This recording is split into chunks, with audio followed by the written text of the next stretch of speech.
Crossover. Oh, killer crossover. Just crossover. You just crossed him over. Instantly. Another victim to the crossovers. Cross him up and sit him down. The crossover is powered by Everlevel Concrete Repair in Omaha at everlevelconcrete.com. Nice job. Slow. I wanted to commend you guys this morning on your great segment. Which one? The John Walker segment, but only when John Walker was on. And then afterwards, it turned into a disaster of a segment. You guys started talking about Fred Hoiberg. I like when Josh, you guys spell his name right. Did you know that this was going so well? We were a minute into some good positivity. Honk, honk. Did you know that Nebraska, Josh, has beaten Creighton 2 of the last 3 years in basketball? Men's basketball. I know. Whoa. It's crazy to think about, right? Because it's such an anomaly. Surely that's extrapolated into. Isn't Creighton the basketball school? Do you know that Nebraska has not lost in the Chi in 4 years? Volleyball or men's basketball? I actually didn't know that. You know, this is a conversation that I officially just have to stay out of now. What? Because I'm doing the post game for Creighton. Nobody knows. Everybody knows what you are. Everybody knows what you are. I didn't like the way that hit the ear. But not in a bad I'll drink way. to that one. Thanks, Gare. I didn't mean it for, but like What am I? When you do the Creighton post-game show, it'll be a different audience. They'll be listening for your Creighton takes, and then you will have to. What Creighton take? I'm not going to have any Creighton takes other than maybe takes if you're hosting. They'll have the game. You'll have the game. Yeah, but it won't be. Takes. But like takes and what I saw are different. A take is like Ben Zobrist, if he started his career earlier, would have been a Hall of Famer. That's a take. Oh, you want some deep cuts. I'm just making observations of maybe they should. Right, that's what I meant. That's what I meant. Maybe after the 8th time it didn't work, they shouldn't have run the pick and roll with Owen Freeman. Like that would be an observation. You were talking about. You said all those words. You were like, they're going to do some splits and some blah blah blah. I'm like, dude, what are you talking about? I asked him if that was something that they can intricate, that they could put in their offense of with course. Owen Freeman. That's a good question. They have the best coach in Just the country. put the ball in the basket. Listen to me. Yeah. People doubt my knowledge. People doubt my knowledge of basketball. Funny enough, I know a lot about basketball. He knows ball. I do. He knows. I don't get enough credit for how much about basketball I know. Give this man more credit. Gary literally said on the air one time that I wasn't a ball knower, and that ruined my credibility. Yeah, that hurt. And then he told me, I don't really know much about college basketball except for Northwestern. No, the first time that is. I will say this, Matt. The first time you have to hear that you don't know ball, it could change you. You either get better or you get swallowed up. You either get better or you say, actually, you're right. I'm going to be Mr. Jokes. And that's what happened. Decided to that's do. what happened with baseball. That's what's happened with baseball. But that's because I announced today. What do you mean today? You're making that joke like I actually no, had a I good said take. I'm giving you a compliment. Why are you so defensive? I'm always defensive. Are you drinking? You are defensive. No. You are drinking. You're hammered. I'm not defensive. Are you hammered? I'm not hammered. You couldn't handle the little bit of whiskey we've had from Whiskey that Fest? is not true at all. Let's go back to Matt's tweets from the Cubs game yesterday. No, he was spot on. What did he say? But then he wanted everybody to know that he was a ball knower with baseball. I know. You don't have to force it. You don't have to force it. I feel like I kind of do. No, Let the game come to you. Yeah. Let it come to you. But the game never comes to me. It'll come to you. It'll come to you. It might be 30 years down the road, but it'll come to you. Be patient. Do you have an appointment? I called Pavetta losing his fastball, and then Carson Kelly hit a home run. You called Pavetta losing his fastball, and then he hit a home run. There you go. Oh, there you go. There it is. Pavetta has just lost the fastball this inning. I'd say Seiya Suzuki found it. No, so that was after the Seiya homer. So Seiya homered. And then you said he lost his fastball? Then I said he lost his fastball. Well, that's not very. But then Carson Kelly hit a homer after that. Now you got me rethinking. Wait. I texted in a group chat, they're going to hit another one here. That's exactly what I said. You are a genius. And immediately left his home and drove to Council Bluffs. Well, I'm like on a heater today. I'm supposed to actually go to a casino after this because I gotta put a bet. So. If I put in the group chat, hey, this guy's gonna hit a home run, and then he hit a home run, I would immediately get in my car and drive to Council Bluffs. Yeah. Well, I get in my car and drive to Council Bluffs no matter what. I mean, stay at home really and just do it on the Underdog Fantasy app. You could do that too. Well, Happer, I did on Happer 1620. Sam writes in, by the way, on Twitter. said, we didn't like John Walker at first for like 4 hours, and now we love him. Matt has time to correct his missteps, or alternatively, this will be the funniest post game ever where everyone hates each other. You have a choice to make.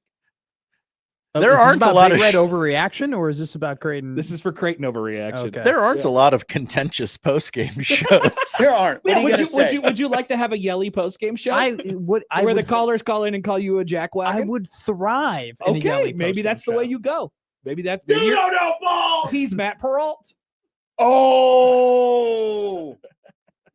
Hey. Excellent idea. No. Excellent. I'm not allowed. You do not want to be Matt Pearl. Okay. Okay. Excellent. But idea. There's been a lot of great things that Creighton has take. done where you don't really like the post game show is tough to do because what are you going to say? Well, you know what? They only won by 21. Friggin' A. If Townley would have hit that shot, they could have won by 23. Okay. The 16th guy on the I roster. did grow up with yelly post games, though. Okay. Which is why, Well- I mean, you ever have to Well, watch? You make your decision. It's up to you. If you two have a yelly post game this weekend, then something's gone drastically wrong. That's true. We could have a yelly post game. I don't think we'll have a yell. I'll be on my best behavior with you. I mean, Well, it doesn't. I don't think it has anything to do with the host. It has to do with the team that you're going to comment on. Yeah. I think they're going to be fine.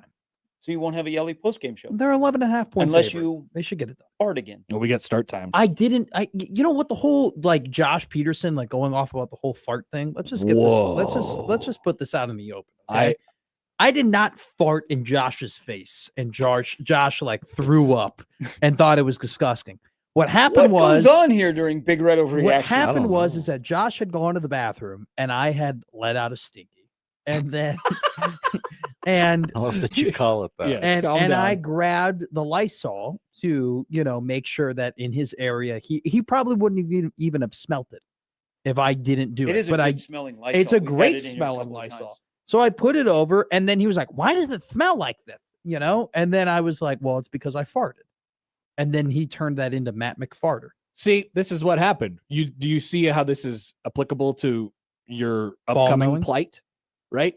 You made a mistake, and then you doubled down by pulling out the spray. Right? You pulled out the spray, and therefore you tried to mask it, and you created another problem for yourself. You already have a problem on your hands. If you decide you want to do a yelly post-game show, you're going to have another one. That's basically the spray of this situation. Just become a Creighton Hawk. No, It's very easy. no, It's very easy. I'm not going to become a Creighton Anyone Hawk. can do But it. I'm not a Creighton hater. Everybody knows that I respect Creighton gratefully. Oh, nobody wants a neutral Well, this is- post-game show. respect them. I do. Connor, the We first thing want that a Connor- homer. The first thing They're that a Connor, perennial Sweet 16 Elite 18. I got some respect. I respect it. Yeah. yes, I do. I go to their games. I went to the Marquette game, great game. Went to the UConn game, great game. Took a girl on a date to the Georgetown game, not that great of a game. Oh, they won. Yeah, but like they got off to a slow start, and then my bank account was hurting. Dear God. All right. By the way, speaking of Creighton, I got a couple things. I would like to pass along a thing here. So you guys mentioned this this UConn game, this Saturday UConn game when you were having that great conversation with John Walker. I'd like to announce that it tips off at 7:00. Ooh. So it is possible. 7 p.m. on a Saturday? Yes. It is possible that is the pink out day. Ooh, you think so? Well, it's possible. Yeah. So we'll see. Usually that game is during the day. There's also the Seton Hall game, which is a Saturday after that, which is 5. That hey, might be a better pink. Let's just say that the Big East could care less about DePaul, Georgetown, That's and right. Seton Hall. Those are Peacock games. Peacock. You got some 8 o'clock tips? What do we? Creighton's got a Villanova Peacock game this How year. many too. 8 o'clock tips do I have this year? Oh, great question. Let's take a look. 1. They're at home. Your 2. excitement. Oh, you have an 8:30 tip. Oh yeah. 8:30 at Marquette. You got a couple in here. Oh Yeah. man, John Bishop is going to be so triggered on Wednesday, January 28th. I'm not triggered about 8 o'clock tips. That was you guys In 48 Milwaukee hours at ago. 8:30 on TNT or True TV. Yeah, that's a Tuesday That's night. an 8:30. 8:30. So that gets game done by 10:30. Uh-huh. Out of there. It gets done by 11. I won't be on the air till 12 a.m. No, basketball games are 11. 2 hours. Basketball games are 2 hours. You'll You'll be on the air at on the 11. air at 11. And then you got what, an hour? No, but John does the game. John might beat you home. No, yeah. Well, that's the thing. So it goes 2 hours, it goes till 10:30. John then does his post game, which will go until Half hour. It might okay. I'll take your word for it. It is. That's what it is. Yeah. Okay. Hey, so what's that date? That would be Tuesday, January 27th. All right. Hope you can carry the show, Gary, on the 28th. Awesome. Does he not every other day? We got a Wednesday, Love 8 you, o'clock Josh. DePaul situation. We Nichols on December 2nd is 8 o'clock. We got a Tuesday, 8 o'clock Georgetown Peacock situation. We got a Tuesday, December 30th, 8 o'clock Butler situation. Is this all Creighton? Yeah. What is going on? A lot of games. Well, They play like 30 they're of the them. San Diego of the Big East. Okay. You are the westernmost school in the Big East. You get the late tips. This is what happens. Also, we figured out yesterday that they are not the most southern. Did you know Philadelphia is further south? I was Omaha? shocked. Yes. I was shocked when I heard One of the this. most shocking revelations I've ever had in a crossover. Yeah, you got to pull out the map and then go like look at it and you're like, Whoa. oh, Weird. Weird orama. Anyway, there you go, Matt. Plan your winter. Plan your A winter. lot of naps in your future. Yes. got a lot of Saturday games at home. Saturday. Oh, yeah. Saturday Yeah. night game against UConn. Oh my. Biggie God. Saturday night. So that'll That's be on the, Big Fox. That'll be the Big Fox, Gus, and Will it be Gus And and Jim, or will it be Gus and not Nick Ball. Gus? doesn't he usually do the 7 o'clock? And it'd be hard to get Gus Yeah. all the way out to Nebraska. Why? He lives in Los Angeles. Gus is only good for basically the Big East tournament. Well, Cockbrenner! True. but- Neil! Down the sideline! And then, of course, the crown. The All-American. He'll be there for the crown. Smoking cigars. Yeah, he sure will.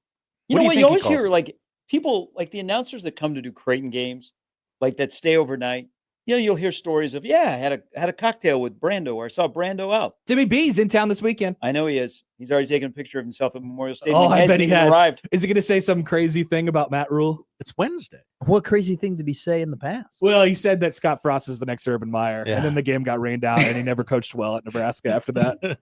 You know what? But if they played that game, they would have ended up Would've winning the changed national everything. championship. People And a forget. couple of people Yeah, forget. I will give credit to Timmy B. He takes you behind the scenes, like videos and pictures. He likes to take a lot of selfies. Yeah, he's one of the people. He's a Yeah. man of the people. Gus Johnson doesn't like to. I'd like take to add. selfies. I'd like to add this to the Creighton situation, Matt. So It's not a situation. their it's just my Tuesday, November 11th game at Gonzaga Yeah. is still time and network TBD. But I'm rooting for like a 7 o'clock Pacific start or something like that. Well, it will have to be, We right? could just see how late the game could go. How late could it possibly start? How mean, about I those might Vegas just- I games? might The just- Vegas games are in the afternoon. For so that you're one, good. I might just sleep at the station. No, it's not going to be that. If it You tips live off 5 minutes away. if it tips off at 10, If it tips off at 10, you'll be out of here by 1 and then or Out. 2. And yeah, and then I'll be up in 2 hours. you don't want to sleep on this floor for 4 hours. I'll bring a sleep. And they got rid of the couch that was really good to Mhm. sleep Mm, on. mm. They had to. Why? Too many people had slept on it. Did it go with dumpster day? Yeah. I remember dumpster day. That was a comfy couch, but God, thank God there were no blue lights or black lights. What? There were a lot of people slept on the couch. Sleeping. People used to sleep here overnight. We actually used to have somebody in the building that babysat the station overnight. That's incredible. Those were the days. So if you don't have Peacock, you better invest in Peacock right now. Yeah, you got to get like 100 different networks to watch the Big East this So year. let's see. Peacock, ESPN Plus, True TV, Fox, FS1. Yeah, I don't know where this TNT True TV situation came from. Yeah, that's that's new. Yeah, they got 2 games on TNT. They got a UConn game and a Marquette game. Whoa. Those are pretty high level games. Where'd you get that email from the Creighton Athletic Department? Robert J. Anderson, Can you forward Go that to me? Brewers. whoever that is. Boy, they do have start times that are all over the map. 4:30 against Providence on a Saturday. Yes. Are you not? You want to be on the list? Yeah, I would love Email to. Rob. Tell him you want to be on the list. But could you email that one specifically to me if you can? Of Let's just go course. online. It is online. Just put it in your Outlook. No, I have to Put put it it. remind in you when the yeah, game- yeah. Just upload it. Upload your calendar. I'm starting to do a Google Calendar now, because I'm an adult and I need to remember what Just days. subscribe subscribe. You can go on their website the and RSS subscribe. feed, you to- can Oh, just go ahead and do subscribe. that. Like and Yeah. subscribe. Like and subscribe. All right, I'll do that there. But if you could forward that. It's been forwarded. Thank you. I appreciate you. You Greatly. are welcome. Look at all these beautiful tip times. Where's Nebraska's tip times? You know what? If you Where's the don't- Nebraska women's tip times to be exact? Oh, I would like to know so I could try to successfully do 2 jobs at once. We'll see. oh. See, if I'm not a ball knower now, I really should be by the end of the year because I don't think I'll ever watch as much basketball as I will this season. So You'll love it. I remember when I first got to 1620 The Zone. It was in January of 2020. So we're going to get emotional. Or 2 or something like that. And I thought, this is going to be awesome. I'm going to watch every Omaha game. I'm going to watch every Nebraska game. I'm going to watch every Creighton game. I'm going to go to everything. And then that lasted like 2 weeks. And I was like, I actually don't need to watch every Omaha game, probably. I'll just watch what I like. You do now. And now look at me. You're I'm Mr. Honk. I know. I don't you're watch incredible. anything but Creighton. I watch a lot of Nebraska. I watch everything, but Nebraska. But this is gonna. Whoa! what? What? This is not a Nebraska basketball segment. We're talking Creighton. Yeah. Just we want to are. remind you that Because 2 they're of the last 3 interesting. years, Nebraska has beaten Creighton in Omaha. How many other schools can say that? Say again? UConn? What's their claim? Ooh, is UConn and Nebraska the same basketball program when What- it comes to playing Creighton in No, Omaha? one has Bear Cape Buchton gel, and one of them has good basketball players. By the way, we're No, going no, to no. have a meet and greet with the old Turkish Nightmare. No, UConn. No, we're not. UConn never I am. wins here. Well, they did this past year. That was just the once, but that Okay, so other than that, Nebraska- they never win. Creighton's like Nebraska 7-3 playing in against Omaha them. greater than Creighton or UConn playing in Omaha. 100%. That is true. That is accurate. They How have come that's more. not in the game They have notes? more wins all time in Omaha than UConn does. If they didn't, that would be It would alarming. probably- I think it's actually by like 4. But yeah. Put that in your game note, Seamus. Yes, I'm going to have a meet and greet with the Turkish Nightmare. Wow. Yes. No, you're not. Where am. are you greeting him? At the home football game on the 24th. Wow. Because you're such a big fan, or Huh? why? He is aware of my fascination with his game. Is he aware of my not fascination? How do we put it? Hatred? Not Whoa. hatred. I don't think you have a meet and greet if you hate somebody. I don't hate him. I'm just willing to admit he's not good at basketball. And so, I mean, But he appears to be an interesting fella. I'm sure he's a great guy. We're just talking basketball. I'm just, Have you seen how skinny he is? He has a chiseled jawline now. yeah, he lost 15 pounds. And he also That's got great. cut. He has a little bandage underneath. Oh, that's no. cool. Yeah. That's I hope he really plays with that cool. all year. Does it Can look he like spread Nelly? the floor? Yeah. Yeah, it's looking good. Can he spread the floor? Can he shoot the 3-point ball? Can he handle the basketball? Can he do a DHO? We won't know until we know. We won't know. We'll see. until we They're know. going to need him. They're going to. I hope I am so wrong and Bear Cape Buchton ends up being absolutely incredible at basketball. I really hope they don't need him because that might actually mean good things. Barricade, Buchton gel. Hey, I don't mean to go Creighton's back. got a Turkish guy. I don't mean to go back to tip times, Have you heard about this? but I'm looking at the slate Oh yeah, tell me more, Josh. What do you see? for Tuesday, November 11th. Tuesday, November 11th. Oh, you're talking about the Gonzaga game? Yeah. I just mentioned that. I don't know what network it's on, but That's what I said. It could be a 10 o'clock Central start theoretically. Florida plays Florida State that day. Feels like a television game. Yeah, but that's ESPN. Oh, Obviously Creighton Gonzaga, Michigan Wake Forest. is that the Champions Classic day? Because it'll be a football playoff reveal Tuesday. Oh, It will be. So Duke Army. I get. Yeah, we don't Kentucky Louisville. We don't know what network that game will be on. That's wild that Kentucky Louisville is playing not after Christmas anymore. They're Mhm. playing the second week of the season. Texas Tech, Illinois. Maybe it'll be on ESPN Plus, like Mm-hmm. WCC baseball. You know, you're watching the WCC on ESPN. Memphis Ole Miss. Ooh, that's a good day. That would be the day that we'd have the marathon. When does Gonzaga That go first to the Pac-12? Tuesday of the season, like the second week of the basketball season, that Tuesday would be the marathon day. Those seems like marathon games. Gonzaga's you going to the could- Pac-12 next year. You could finish your night on the ESPN 24 Hours of Hoops oh, in man. Spokane. Oh man, You should make that trip. Beautiful city. Spokane. Yes, very beautiful city. You know, I'd love to go. I have not been out west that way. I haven't been to the Pacific Northwest. I would love to go to Seattle. I thought about it one year and then I didn't, and now I have Seattle's child, great. so I'm not going anywhere. Yeah. I looked at flights yesterday to Vegas for January. The mega NIL tournament? No. I'm just the Las Vegas Bowl? the Las Vegas trip that I'm just going to go on. Oh, by you should go to the myself. Vegas Bowl when Nebraska plays somebody. No, the company will pay for it. They will not. We will what? They No, will I not. looked at flights. We're looking good. We're looking very good. I think I'm going to stay at Mandalay Bay. Or should I stay somewhere else? No, you could stay at Mandalay Bay. It's an MGM property. I know that's Yeah. kind of what I want to do. So you got to pick. You got to pick. You can see A where the A's are going to casino- play in 2 years. You have to pick a casino. Like proprietor, like an Sure. owner, and then just stick with that. What do you guys And think? then only gamble there and only stay there. Should I this trip for me be a gambling trip, or should I like try and go to shows, or is that a little bit too You wanna go aggressive? see Blue Man. No, I think you should. I think you should gamble a lot. Because then they'll invite you back for the rest Yeah. of your life. Yeah. Just keep doubling down until I mean, I have to go in thinking I'm going to lose it all, Just- correct? You spend a lot of time at the table. Time, it goes by time. Oh, does it Spend a now? lot of time at the table. and Okay. then you could spend a lot of money on the slots. See, I don't like slots. All though. right, spend a Slots lot of don't time give at you the table. It's only 55 cents on the dollar when you go ahead. and Although I gamble heard on Vegas slots. is dying, so are they still doing free drinks and things of that No, nature? they actually are not. Unbelievable. Yeah. Classic Gen Z Um, killing Vegas. How? You Whoa, should whoa, go. whoa! How is this my fault? Well, you have never been to Drink Vegas, and you Go to are Vegas more. of plenty age to go to Vegas. First off, I just turned plenty age to go to Vegas 2 years ago. Okay, I wasn't legally allowed to go to Vegas 2 years ago. You can't that's even rent not a car, true. can you? You could go. I've seen a No. child in Vegas before. You can't No. rent a car. Not gamble in Vegas. I can't spend money in Vegas until 2 I've seen years ago. child. Whoa, here you children go, in those Matt. Casinos.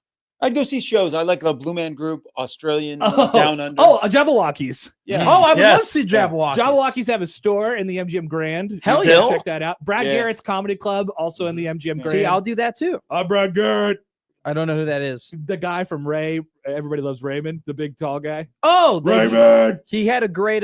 He did the Emmy speech with Yeah, Raymond. yeah, yeah, that's right. yeah. Yeah. Josh knows what I'm talking about. Yeah, There was also a great Trammell, what's his name? Tillman. Tillman. God, did you see his speech at the Emmys? No, It I was didn't. incredible. Made me cry. Talked about his mother. There's a lot of shows. Like I think you'd like the Australian Thunder from Down Under. That'd be Oh, a good show for See, you. I'm trying to get people to go with me, but You can go to the zip line on Fremont Street. Hit up Fremont Fred. He knows where the secret automatic money machine why did is. Josh?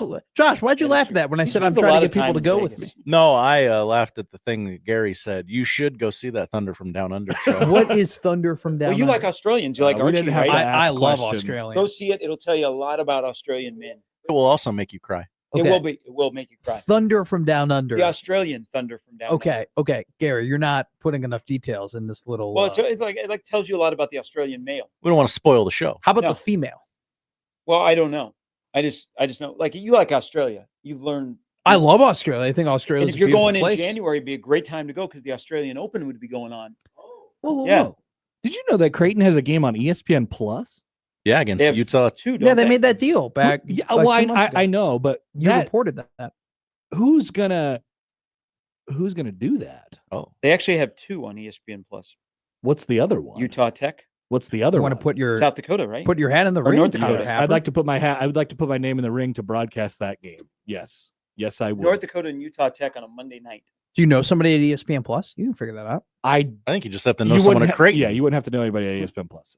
You should do that game. I already have my polo. I have a polo. Yeah, Gary does too. You guys can both do it. Yes, excellent. Great. Do I get a idea. polo for running the postgame show and the host of the? Not for E ESPN. Not the one that has the swoosh and the the I'll go East to logo. I'll go to Target and get you a polo, man. Thank you, Josh. What are those? At least somebody's giving me polos? gifts. All right. Yes. If anybody's listening down there, I'd like to put my name in the ring for sure. Because he did such a great job hosting Family Feud that he's got to do this ESPN Plus game. People are still talking about. I have my been time banned hosting from Family the Feud. Creighton basketball game because the last Creighton basketball game I did, they got beat by Boise State in Doug's senior year. Whoa, you're 0-1. Yeah, but I'd won 2 in a row before that. Okay. Well, what's your It was Nick Ba and all-time I doing the game on Cox, KTV or Right on Cox. KMTV Cox? and they got beat by Boise State, and they're like, Yeah, Cox, You're no out. longer doing games. You're out. That Boise team could shoot it. Yeah, that was a good Creighton team, but Yeah. yeah, that was a great game. But Boise State was pretty good. Yeah. So what's your all-time Creighton broadcast? Your Creighton basketball record? Oh, 3-1. 3-1. What's your BROR record? Oh, that I don't know. Probably pretty bad. Yeah. Considering just they've been bad. Yeah. For the last 3 years. So yeah, I would guess pretty bad. Should go back and look at that. I'm Certainly below 500. I can't remember the games I did. I'm 4-1, but that's because they play the tomato cans when I do big. That doesn't matter. What about this Your Saturday? record is your record. You'll be 5-1 this Saturday. Yeah, I think they will. I think I will be 5-1 this Saturday. You've done all the Big Red overreactions plus Iowa or plus Boston College last year. Nice. I'm happy about Great it. job. I love doing BROR. I really do. Creighton post game, I'll learn to love it. The best You already ability got is some best availability. You keep saying stuff like that. What? That's the honest to God's truth. I'm going to learn to love it. You just told me that you were going to be the most impartial person ever, that you're going to watch all these games, and then all of a sudden you became a Creighton honk. Okay? Maybe that happens to me. Maybe I become a Creighton honk. That's what I'm saying. Connor know. is associated with Creighton. I Listen. go to a sporting event at Creighton. I want to know where Connor is. You are the closest to me in age, and you're incredibly wise. A lot of the things that you say, I listen to, I go, See, the thing that I did was I just said yes to everything all the time. I was just like, sure, I'll do that.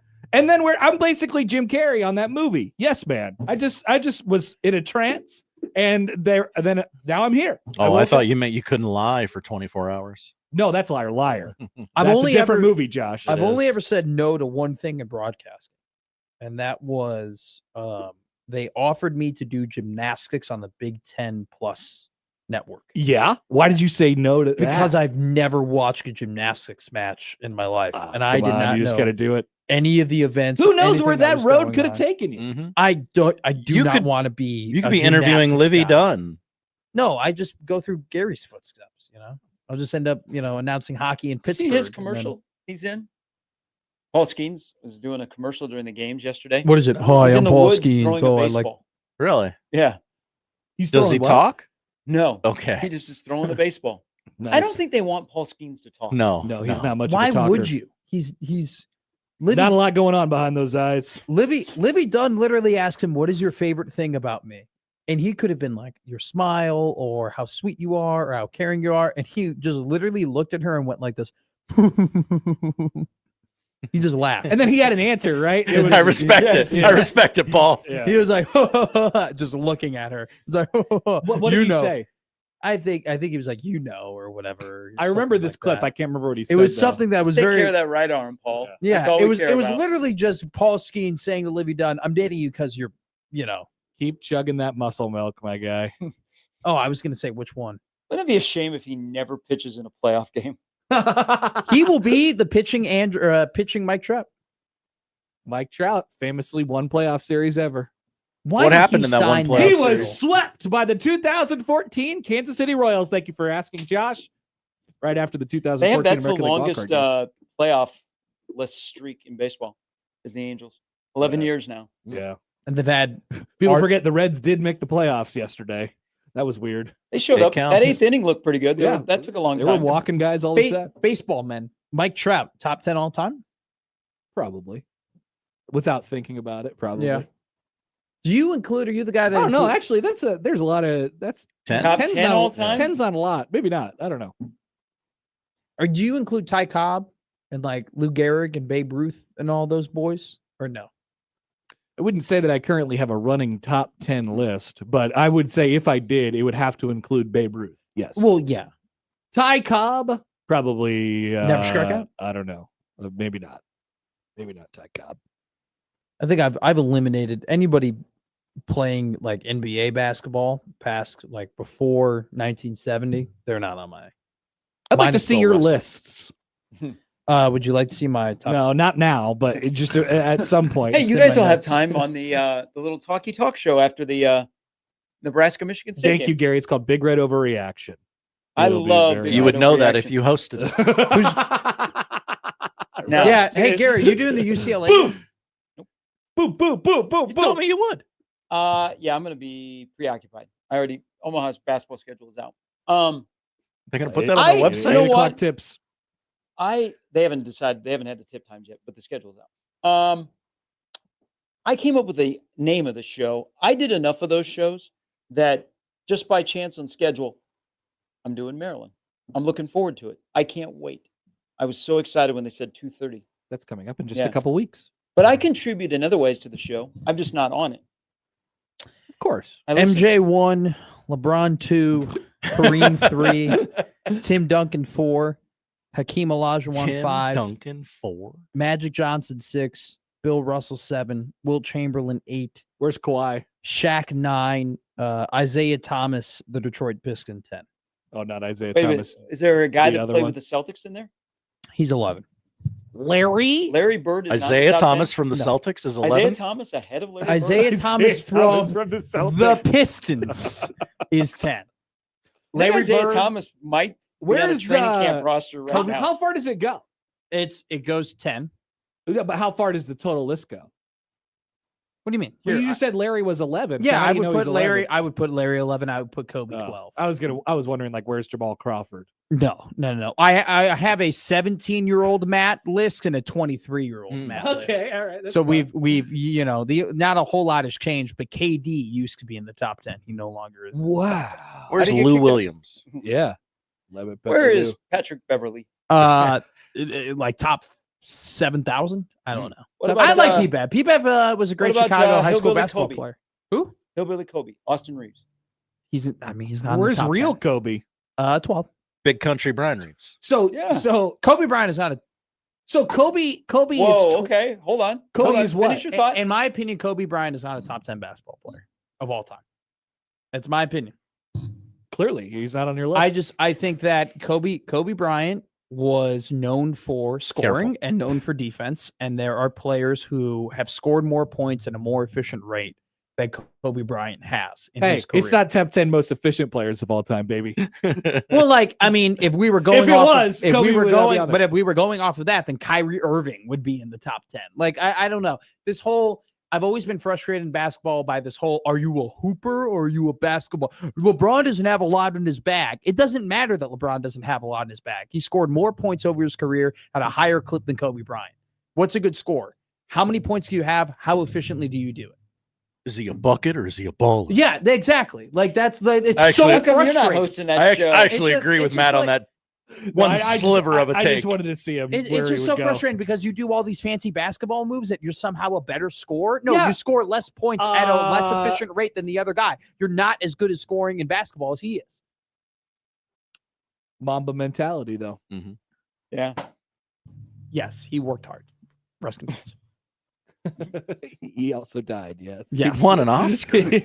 Yes, he did. It was a And then great. He He died. It was a Yeah. great short film. That he created. It's called "I Love Basketball," right, Yes. or something like that. Yeah. Dear Ever since I could basketball, remember, I I Dear would roll. basketball. Dear basketball. Ever since I could remember, I only loved it. You should make one called "I Love Basketball" and then make it be about not Kobe Bryant. That would be fun. I don't know. We're gonna do our coin flip on Friday to figure out if I'm a diehard Blackhawks fan or diehard Bulls fan. So Okay. Exciting.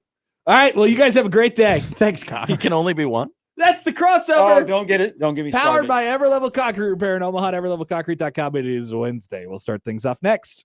That's the crossover. The Connor Happer Show is next on 1620 The Zone.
It's the Connor Happer Show. Are we sure we want to do this? Could you, make an announcement that we're ready? It's the Connor Happer Show on 1620, The Zone.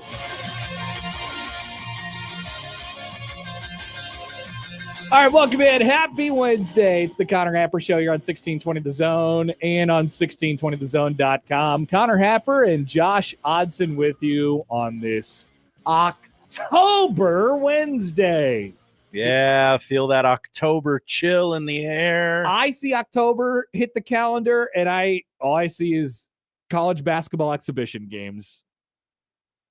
Damn it, Happer. No. I can't wait. Charles is in the chat right now. Hi, Charles. And he said, guys, I'm leaving. I'm not coming back today. I'm going to watch fall college baseball. What a great take by Charles. There are other sports going on during football season. People forget that, even if they're just practicing to prepare themselves for their actual seasons, which are coming up. They're on the horizon. They're coming very soon, Josh. But you said it. It's football season. Yeah, but practice for those other schools. Football. You can get other drinks at Starbucks besides a PSL, but it's PSL season. And I happily do get the other drinks at Starbucks. I do too. That's when they're not closed in the Omaha area. Many of them are by my house. Sad. Today, Robin Washut will join us here in just a moment. Mitch Sherman will join us at 11:30. That's the lineup powered by the Rooferees at John Higgins Weather Guard. We want to hear from you all today. 402-951-1620 on the Prairie Flower Casino Zone hotline. You can call or text that number. Tweet at Happer Show at Connor Happer on the JTech Construction Zone Twitter feed. Email Connor Josh Show on the Equitable Bank inbox at 1620thezone.com. I said that out of order. Connor or Josh Show at 1620thezone.com on the Equitable Bank Zone inbox. Elsewhere today, I have an opinion. Maybe you have an opinion on Matt's top 10 basketball players list. Gee, I wonder why the guy from Chicago would say that Kobe wasn't as good at basketball as maybe some other players. He's grading basketball players with his heart, not his head. Maybe. Holy Chicago! Opinions, they're all yours. Coming up at noon today. Also at 1 o'clock, Big Ten Power Rankings with tiers. We may have had some movement this past weekend. Elsewhere today, I'd like to play a couple games with you. Would it surprise you to find out is a game that we're going to invent today. Would it surprise you to find out? MLB Playoff Roundup from yesterday. Jump into all the games, how the Guardians, they just, I don't know. The state of Ohio is supplying us with some horrible playoff baseball teams. I don't know how they did it, but my God, they found a way. I watched that video with the WNBA player, Defisa Collier, yesterday. I don't know what's going on there, but it seems bad. Big yikes. Whoa, that's a problem. Situation alert indeed. That's a dilemma. It's a big dilemma. Also, we're going to introduce a game today called Topic Threat. Topic Threat? Topic Threat. That's right. If you guys aren't on your best behavior today, then I have a topic that you all will hate. And I will deploy it. You're weaponizing content. Weaponized topics. Weaponized topics, Josh. I have a topic that you all will despise. And if you guys aren't good, then I will talk about it for at least 10 minutes. Mustache Adam in the YouTube chat. What does he think? Says threat level topic. Threat level topic. This is a thing that I always want to have in the hopper. I just want to have a topic threat. If we get off the rails, if something's going on in the chat that's bad, if the bots start invading the show, I'll drop everything and I will deploy topic threat. And then I will settle the show down. I will bring it to a screeching halt. And then we will recenter everybody. Topic threat. I have a topic that you all will hate, but I like. So you like this topic. I love the topic. We're going to hate it. Correct. I mean, it's basketball on October 1st. So yeah, I'm definitely going to hate it. How do you know it's basketball? You told me that much. Damn it. It is. I don't think you told the audience that much. I'm sorry. It is about basketball, Josh. So, topic threat debuts maybe today. It's in the hopper. That's up to y'all. Yep. So you guys better be good. You better be nice to me. Otherwise, I'll start talking about things you don't like. That's the deal. That's just a devious idea. It's gonna be sitting there until you guys are bad. It will get deployed at some point. Don't worry. Are you gonna tell us like, okay, I'm lifting the glass case on the weaponized? Yes, you guys are close. Yeah. Big red button. We should have like a gong or something. Oh, topic threat gong, and then when the gong goes off. Don't threaten me with a good time. I would love to have a gong in here, by the way. We had a gong. I requested a gong at the last place that I worked, and we got a tiny gong. Yeah. I would like a gong. A desk gong. Can we have a gong in here? So that way, when you guys are bad, I could hit the gong and then topic threat happens. There's 100-foot skeleton outside of our building. I think they can get us a desk gong. That's true. I bet you find it on Amazon for like $5. Yeah, I was just about to say, what do you think of desk We have Mr. gong? Bones. He's 15 feet tall. I can get one on Temu for 13. What about a real gong, like a life-size gong? Oh. Life-size gong. Well, I mean, just a regular size. $400 at thegongshop.com. That's like double Mr. Bones, I think. You can get one at Guitar Center for $165. Okay. All right. Interesting. All right. We're going to take a break. Robin Washut's going to join the show. We'll talk about some football with him, but only if you guys are good on 1620 The Zone. The Connor Happer Show. Who's pitching tonight? Yu Darvish, having a great year. The Connor Happer Show. I know about that guy. On 1620 The Zone. What a mess.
You hear that? That's the sound of your business losing money. Legacy phone systems weren't built for today's teams. Quo, formerly OpenPhone, gives your business a smarter way to stay connected. Quo lets you manage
the biggest basketball coaching convention of. And work on your skill set while you listen. What? You don't want them there. I'm talking.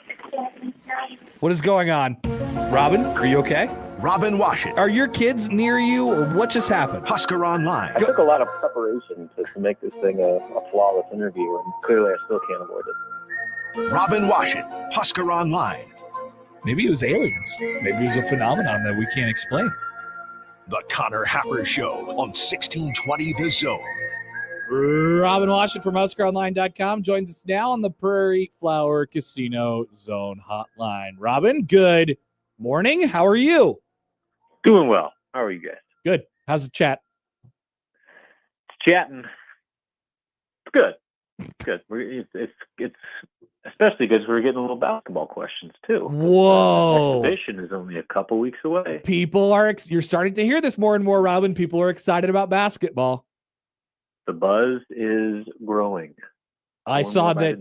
What was it? Sam Hoiberg and Rank Mast will be Nebraska's representatives at Big Ten basketball media days.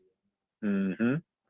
Yeah, I mean, the most logical guys. If you're only taking two, like if they would have taken three, Connor's season probably makes the most sense to be a third. But Rank is the face of that program, and Sam Hoiberg is the first fifth-year senior Fred Hoiberg has had at Nebraska. So wow, he knows the program probably about as well as any player on that roster. So, and he's basically an echo chamber for his dad too. So it makes a lot of sense there. But, yeah, two good picks that I think will do well in that. No, he kind of cheated, but I mean, I would think that there's probably not very many players around the country who have stayed at their same place for 5 years. Now he is the coach's son, as you mentioned, but I would imagine he's in a very, very small group there. I didn't really think about it that way.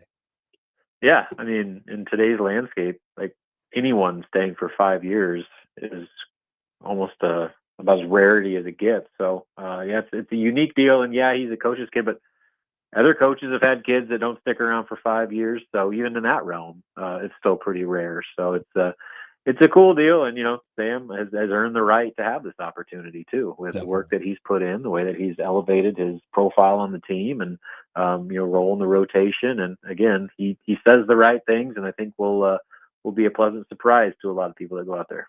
Robin, where do you stand? I like the question yesterday to Dana Holgorsen about balance and how balanced they want to be going forward, and he went off on this thing about how they call the plays that they feel like are necessary in the moment. I think that's how a good offensive coordinator sort of approaches it. But he knows what their limitations are, what they can and cannot do. Where do you stand on Nebraska's lack of balance right now, and what they're trying to achieve going forward? Like I said, given what their limitations might be. Yeah, I mean, there's no doubt there needs to be more balance. You can't expect, Dylan to throw the ball 40, 45 times, maybe even more. And as the grind of Big Ten play continues, especially as, we get into the later months and the weather starts not being nearly as favorable as it's been, teams that are one-dimensional, pass-heavy teams usually don't do well in the Big Ten. You have to be able to run the ball. And, vice versa, you have to be able to stop the run. So that's another conversation. But as far as the offense is concerned, I mean, that's the biggest red flag out there about them right now, is that their inability to consistently run it. And that's not just a running back conversation. It's an offensive line deal where their inability to get push against 3 or 4 man lines and, that has allowed defenses to drop safeties back and, really limit Nebraska's passing attack. And all of that starts with just not being able to get consistent production on those early down runs.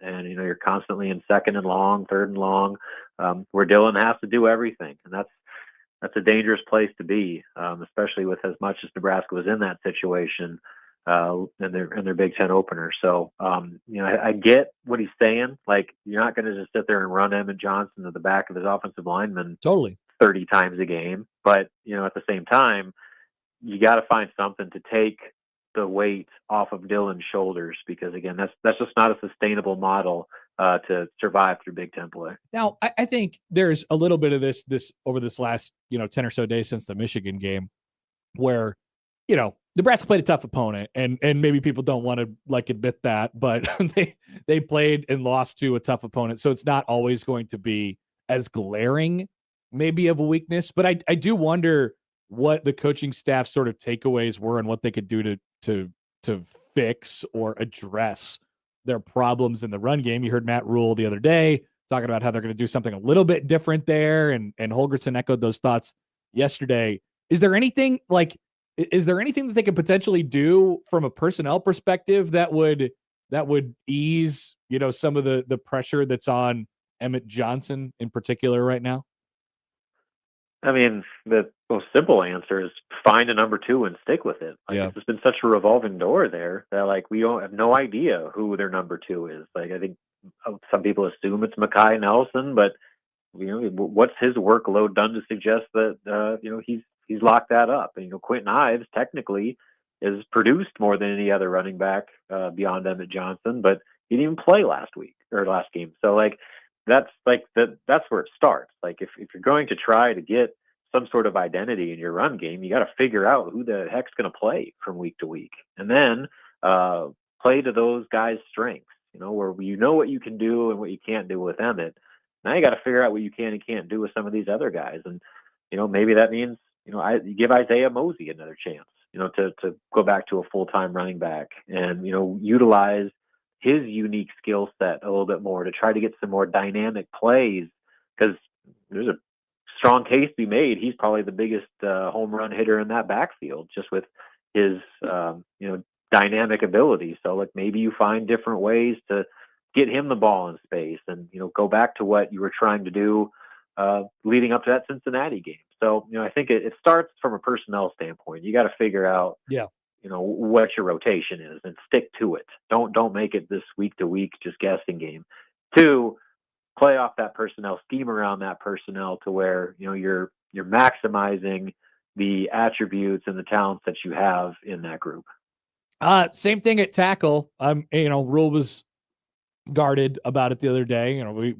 We have a better idea of what we're going to do there, but we're not going to say. What do you think their I guess conclusions after the first 4 weeks of the season have been at that position in particular, whether it be left or right tackle? Yeah, I think both sides need to be discussed, and it's the Michigan game is it's hard. Quite a bit of an outlier. I don't think they were that bad over the first 3. Certainly not, during the big non-con wins. But even against Cincinnati, they gave up some pressures, but I don't think that they were dominated by any stretch. But you can't ignore what happened last time out. That was as bad of a pass protection game as you're ever going to see from both sides of the offensive line. And you have to figure out something. And if you're going to stick with those guys, maybe I don't know what you need to do to fix that over the bye, but at least they have some time to maybe address some things that guys were doing that were putting them in bad situations or whatever it may be. But then there's the obvious answer is does a guy like Elijah Pritchett get his shot? He only played 6 snaps against Michigan. He's been in and out of the lineup. The knock on him is that he jumps off sides, but are you going to let him get the chance to just work through that and hope that he starts understanding the snap count and not jumping early, and hope that he fixes that and that his potential can flourish to the point where he becomes the player you thought he was going to be when you invested so much into him this offseason, both financially and I'm sure practice reps are concerned. So that's I think the assumption a lot of people are making, that if Nebraska does make changes at tackle, which the coaches seem to be suggesting, playing Elijah Pritchett more, if not even starting him at either side, he could be left or right. Yeah. That's probably the most obvious answer as far as realistic moves they can make at that spot. All right, Robin, we'll let you go. Appreciate it. Back to the chat. Back to chat.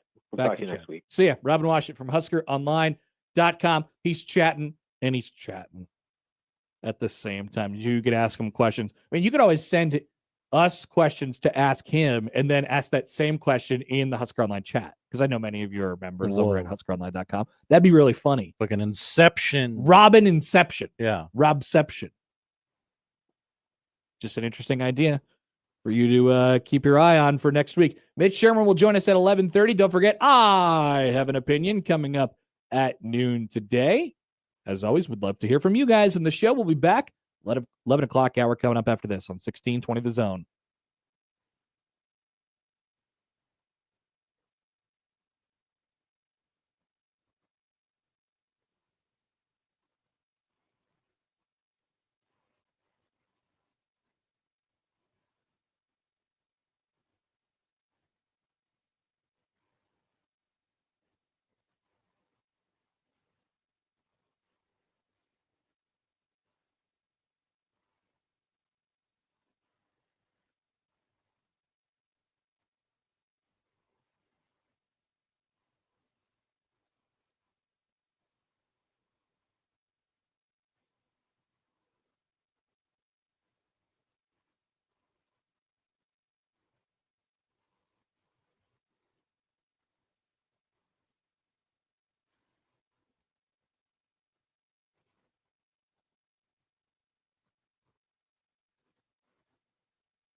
Let's get back to the Connor Happer Show on 1620 The Zone.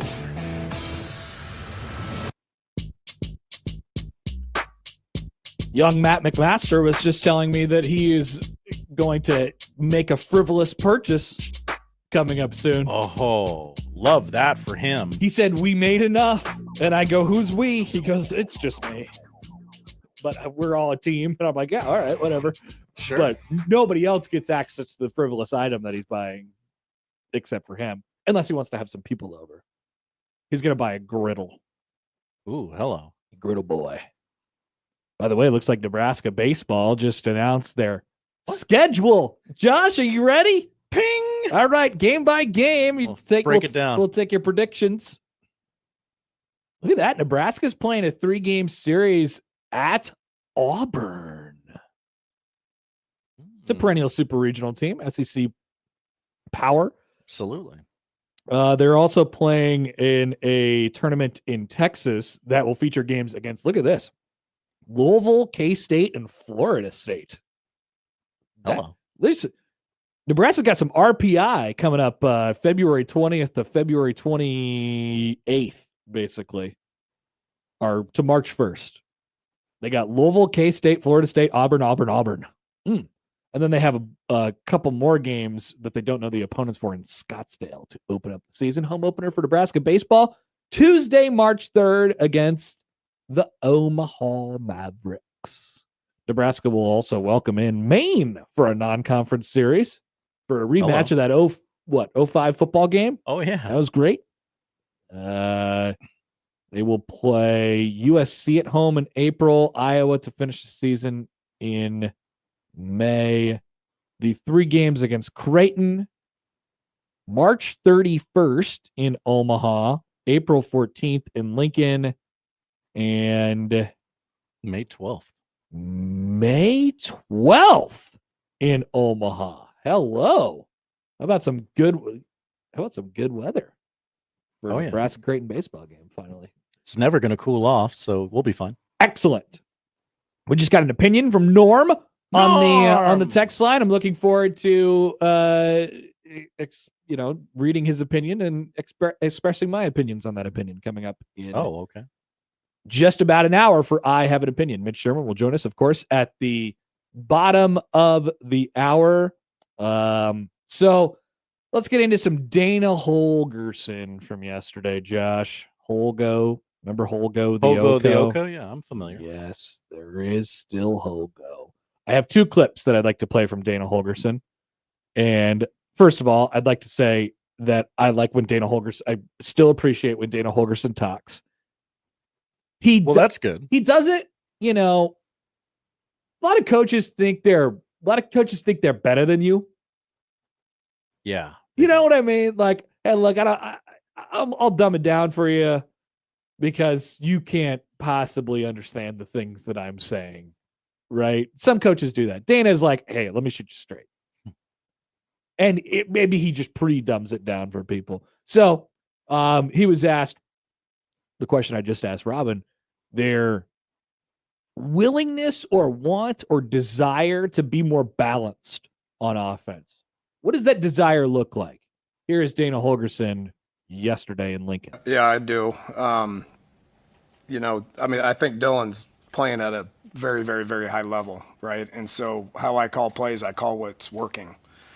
Okay, so I don't go into a game saying, man, we need to throw for 350 yards. It's all about how the flow of the game is. Okay, with that said, our running back, our running game, it needs to improve against an opponent like that, right? And so, I was happy with where the run was after the first few games, but then you play a top 20 team that's, a perennial top 20 team, and it didn't look the way it needs to look. We weren't finishing blocks, and that's not a shot at our O-line. That's a shot at our offense because there's so many people that are involved in it, right? First play of the game, Emmett gets 14 yards, and that's the longest run that we had all day, and so we gotta do a better job of scheming things up. We gotta do a better job of sustaining blocks. That's everybody on offense, and then we gotta run harder, and I know a lot's been said about who number 2 is and all that stuff. We have options, and it's our job to get them there. And when we put them in there, it needs to look better. So if you want more running, if you want more rushes, then when I call it, it's got to look better. I'm not going to just keep calling things that aren't working for us, right? So we have a very diverse offense and we can do a lot of different things. We can get the ball to a lot of different people. That to me is balance. That's balance, okay? And my job is to call the plays that are working to where we have a chance to be successful. Great stuff. I just wonder, that's why I asked the question to Robin. I wonder when asked, because Rule said it 2 weeks ago after the Michigan game, the Monday after the Michigan game. It felt like this line in the sand. It felt like this, okay, we're at this stopping point. We're going into the bye week. We have to know some things about ourselves right now. We can't just be like, yeah, let's try this, let's try this, let's try this. That's what the first 4 games of the season, or really the first 3 games of the season were. But now that we're at the bye week, Rule tasked his assistant coaches with saying, basically, tell me some truths about what you think we are. What are we?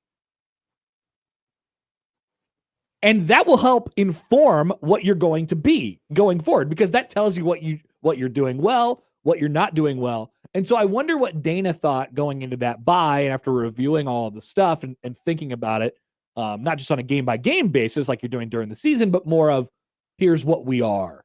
That's why the bye, I think, can be helpful to a lot of people, that and rest. But my guess would be, based on that and his other responses yesterday, that he knows they got to do it better, and he's right about that. And there's also a point to the idea that Michigan is good and they forced some problems that other teams won't be able to force against Nebraska. I do think there's some truth to that as well, but I do think he knows what their limitation is. I do think he knows what their weakness is. And so now it's up to him. Yes, you got to get that second running back in there. Once again, I talked about this whole second running back thing yesterday. I think people were missing the point on it. It's their job now to figure out, okay, we're maybe not as good at this as we wanted to be, so what do we do about it?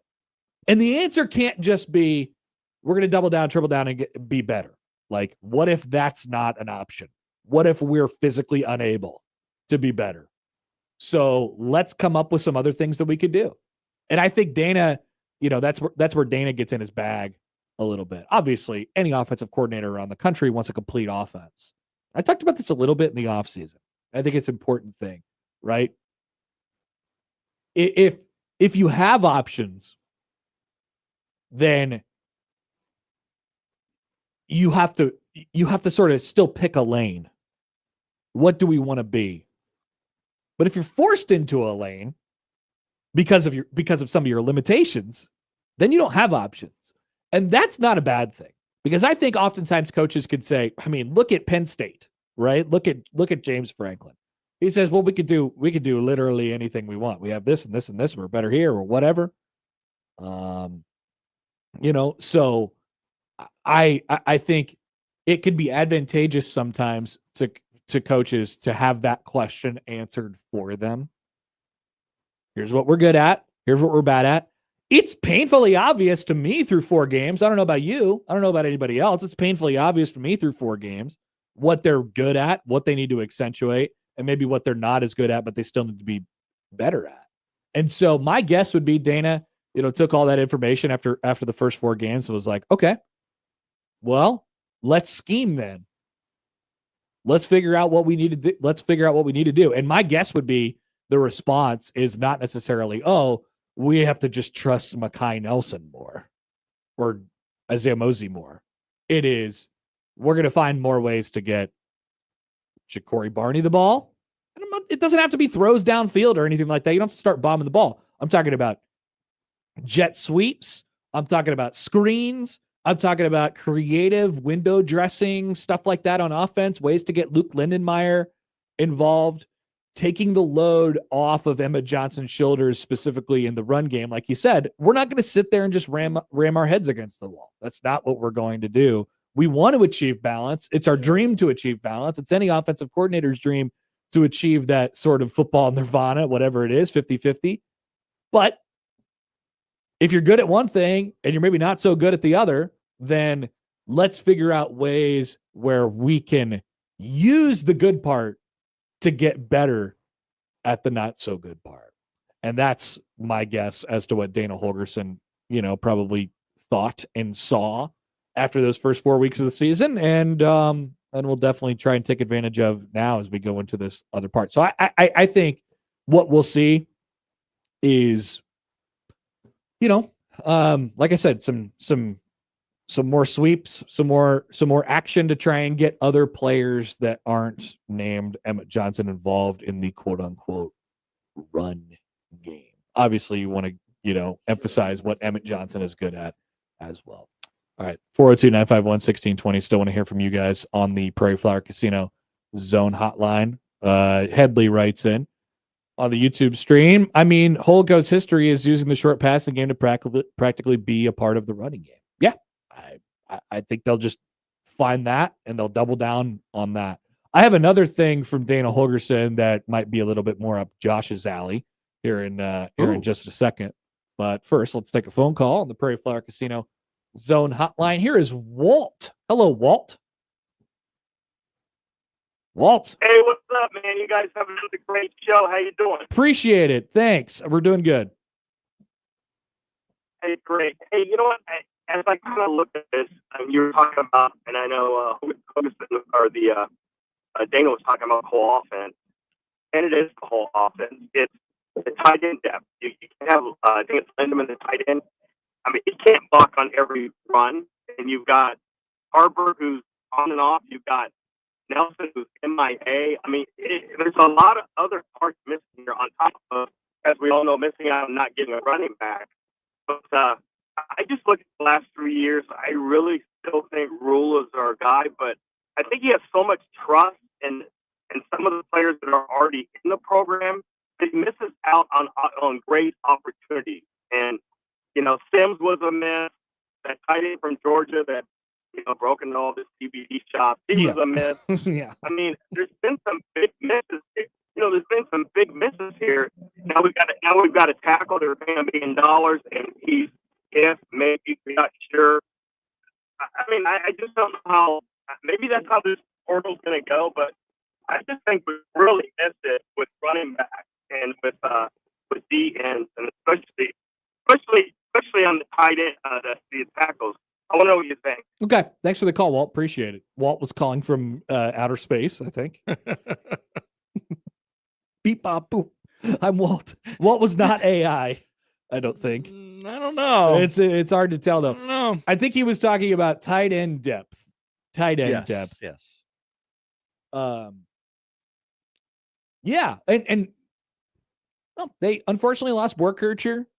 Borica in the transfer portal, and I don't think they were probably expecting that, and I don't know if that was, I mean, that was certainly something that they didn't want to have happen. It has led to the emergence here of Luke Lindenmeyer, who's a little bit different of a player, but he's rounded into a more complete form this year. Then you have Harburg, and they lost Markway, who I thought was kind of going to be a part of this before the injury popped back up.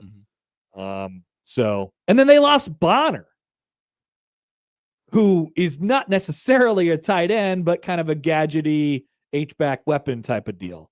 So that's kind of where it sits, and it's almost no fault of their own. It didn't seem like in the offseason they were actively looking in the tight end spot even after they lost Bo Richter. So it's kind of just where it ended up. They were putting all their chips in Lindenmeyer and Harburg and Markway's basket, and you lost one of them, right? So that's a little bit difficult.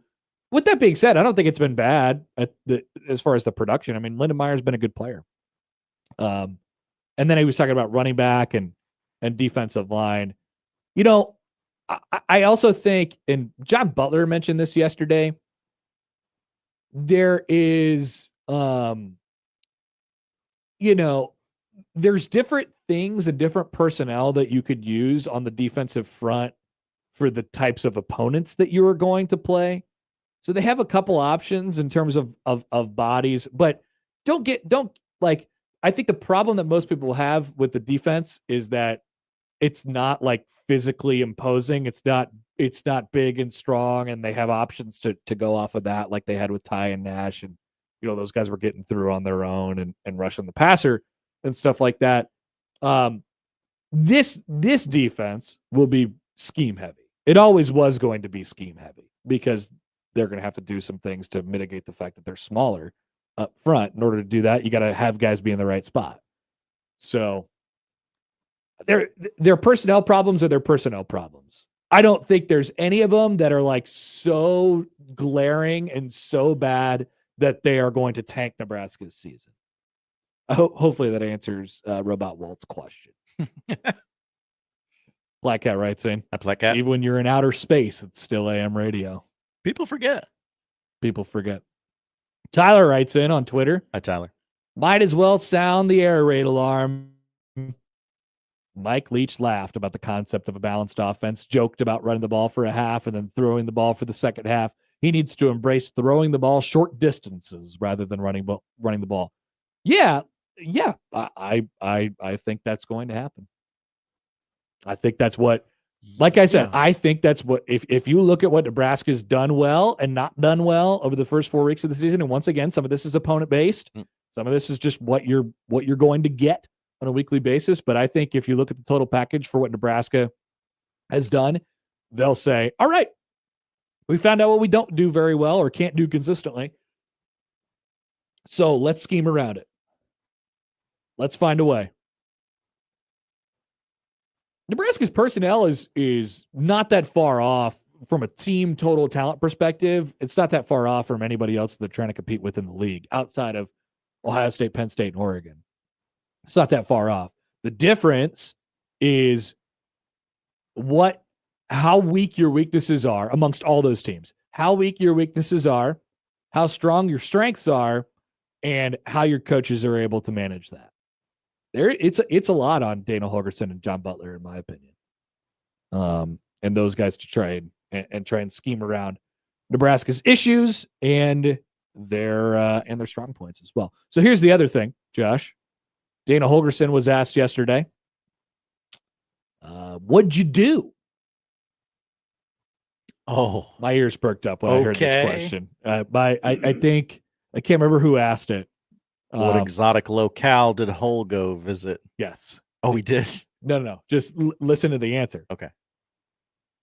What did you do during the bye week? How did you enjoy your bye? I'm so glad this question got asked to you because it's Dana Holgorsen, right? Like, I actually want to know, what did he do? Here's Dana Holgorsen's response. I don't go out on the road. So, Thursday we worked all day. I came in Friday and just started keep hammering on Michigan State. Got out of here Friday early afternoon and pretended I didn't have a job for about a day and a half. It was an unbelievable weekend for sports. I mean, you had the golf, which was amazing, and then you had all those good games and stuff. And so I ain't gonna lie to you, Friday night I just watched. A lot of times I would potentially go see my kids or something like that for a day or so. I was just like, man, I'm just gonna stay here and do nothing. And so I watched a lot of football, a lot of teams that were going to be playing down the road. But don't worry, I worked. I love that at the end. It was like, don't worry, I watched a lot of teams that we're going to be playing going forward. But also, I didn't do jack. They ain't pay me to be here during the bye week, baby. They pay me to call the plays. That is the loudest denial of wanting the Oklahoma State job. That's a great point, I've ever heard. That's a great point, Josh. Well, you think this guy wants to be a head coach? I pretended to. It started with, quote, I don't go out on the road. I don't go out on the road. Yeah. You're right, Josh. If you're just taking that 30-second clip, you're like, okay, I don't think this guy wants to be the head coach at Oklahoma State. I don't think he wants to be the head coach anywhere. I think he likes quite a lot where he's at right now. Seems to be that way. Yeah. So yeah, hopefully you can scheme up a couple trickerations and I'm surprised that figure it out. I love that Dana had so much pedigree. He deserves it. He's a elite offensive coordinator in the game. But I love that he has this much pedigree even here, because normally people would hear that and say, "What's this guy do?" Oh yeah. What's this guy do? And I'm telling you, like, he doesn't do much outside of call the plays and get people in the right position. And I love that. I think that's great. Mm-hmm. I think that's awesome. And it's well worth money spent having a guy who's just really, really good at that. But normally people would be like, well, no, you have to live, breathe, and die this because I do. I know more about the personnel than you do. Unbelievable. And that's not the case, obviously, with Dana. But he calls the plays. B word. I call the plays. He clearly doesn't give a rip. Like, you want to fire me and pay me to sit at home? Sure, that's great too. But like, I got this. Don't worry. I call the plays. Yeah, I call the plays. Okay. Okay, here's one. Speaking of, people really have to like you for you to be able to get away with that. Well, you have to be good. Yeah. You have to be good and people have to like you. So he has to have a track record of being good. If you have a track record of being good, people are just like, whatever. Do whatever he wants. That's why people aren't sure about what Matt Rule's doing. They're like, the track record, I just like a career 500, kind of coach. I don't know. Got fired at Carolina. People forget that. Mason Daniel writes in, he should have said, "Oh, I did a lot of podcasting." That would have been a great comment. I think he should start making fun of Rule for all the podcasts he goes on. Yeah, I told McAfee no. I told told Spotify no. But Brian says this on YouTube. He says, "Is this offensive staff really connected? Is that a fair question?" I don't. Do they need to be? I don't know if it is. That might be an unfair response immediately to that question. I don't know the answer to that. I mean, Holgorsen brought in his wide receiver coach. And the way I view it, Holgorsen is the head coach of the offense. Butler is the head coach of the defense. And then Rule is the head coach of those guys. Right? And so what do you do? Like the order of operations there. As a position coach, you are responsible for putting the right guy on the field, and the offensive coordinator or the defensive coordinator is responsible for putting that guy on the field at the right time and getting them to do the right thing. Right? So they all have to work in unison, that's for sure. But I don't know if it's like we have to be connected, that sort of thing. There is advantages to having a staff who's been together for a long time. This all parts of this staff has not. Yeah. There's some moving parts for sure. All right, we'll take a break. Maybe that's a good question for Mitch Sherman. Oh, hello. Of The Athletic. He will be our guest coming up on the show, on the Connor Happer Show on 1620 The Zone. Great idea, Josh. Let's talk about underdog fantasy, ladies and gentlemen. We have a busy week of football approaching. Underdog is the place to get in on all the action. You can make picks and win money right now in the state of Nebraska. Playing on Underdog is easy. Just pick whether your favorite players will go higher or lower on stats like rushing yards, receptions, touchdowns, and more. Get your picks right. You could win up to 5,000 times your cash. There's also ladders where you can make 3 to 5 picks and progressively win more based on how well each pick performs. Win a little on a decent night and win a lot on a great night. Up to 250 times your money. Just one of the many options available for you on Underdog. Download today. Sign up using promo code HAPPER1620 to score $100 in bonus funds when you play your first 5. That's promo code HAPPER1620. Underdog. Make picks. Win money. Must be 19 plus and present in Nebraska. Terms apply. See terms at assets.underdogfantasy.com/web/play and get terms _DFS_.html for details. Concern with your play, call 1-800-GAMBLER or visit www.ncpgambling.org.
Who do you want to talk about first?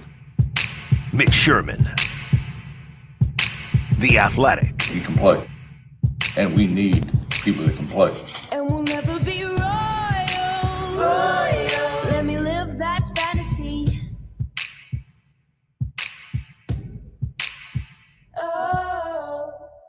Mitch Sherman, The Athletic, on The Connor Happer Show, on 1620 The Zone.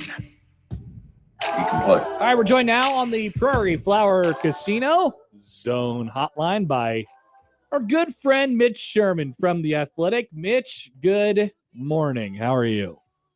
Good morning. I'm great. How are you?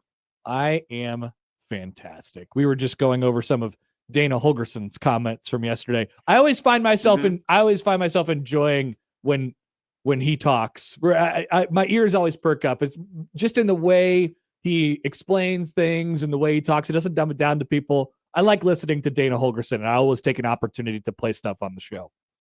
Yeah, he kind of dumbed it down, I think, when he said, I call stuff that works. Yeah. Yeah. Great. But that's the theme of the week. Just make it simple. What do you think they, like we were just talking about this based on that comment. What do you think they found out about themselves offensively? Like if they're going to call the stuff that works, wouldn't that lend itself to, I don't know, a little bit of a shift on offense as far as what they're trying to accomplish? Well, I think it could. I don't think they want to use the Michigan game entirely as the gauge for what works. They had some success in the first 3 games doing things that didn't work against Michigan. Now, it wasn't like overwhelming success, and you have to take the 2 non-conference games against or the Houston Christian and the Akron game and kind of throw them out a bit. Although it factors, not as much as the sample size against Cincinnati and Michigan. But I think they've recommitted to the idea of evaluating what works and using to this point what has worked, which is mainly throwing the football. Yep. And I don't think though that they're going to go air raid, or even like percentages that would be similar to air raid in terms of the run pass difference, because that's not the formula for what's going to win Nebraska football games in the second half of October and November. So, but yeah, I mean, I think they're going to be more aware in their evaluations of what they're doing and having success doing, and then they're going to lean into that stuff. So how it looks is dependent on the performance that we see in this next week or two. Yeah. What is your I don't know, confidence level, I guess, that Nebraska, I mean, they're 10.5-point favorites this weekend or around there. They're going to be favorites basically all throughout this month. There's not landmines and speed bumps along the way. But I guess when you look at the month and this stretch as a whole, what is your confidence level that Nebraska is able to take care of business, if that's what you would call it, during the month of October? I think going 4-0 in October would be more than taking care of business at this point for Nebraska. If you were 2 years down the road or even 1 year down the road, and this team had shown that it was past some of the things that tripped Nebraska up over the last 10 to 12 years, then I think you could say, yeah, that's the expectation. Go 4-0, win all the games you're supposed to win. Like you can have, and I've seen some of these percentages that like the different computers spit out, like the FPI, and obviously this is just basic statistics here. But if you have a 60% chance to win one game and a 70% chance to win another game and an 80% chance to win a third game and like 55% on the fourth game, like, yeah, you're favored in all of those games, but the likelihood that you're going to go 4-0 is way under 50%. Yes.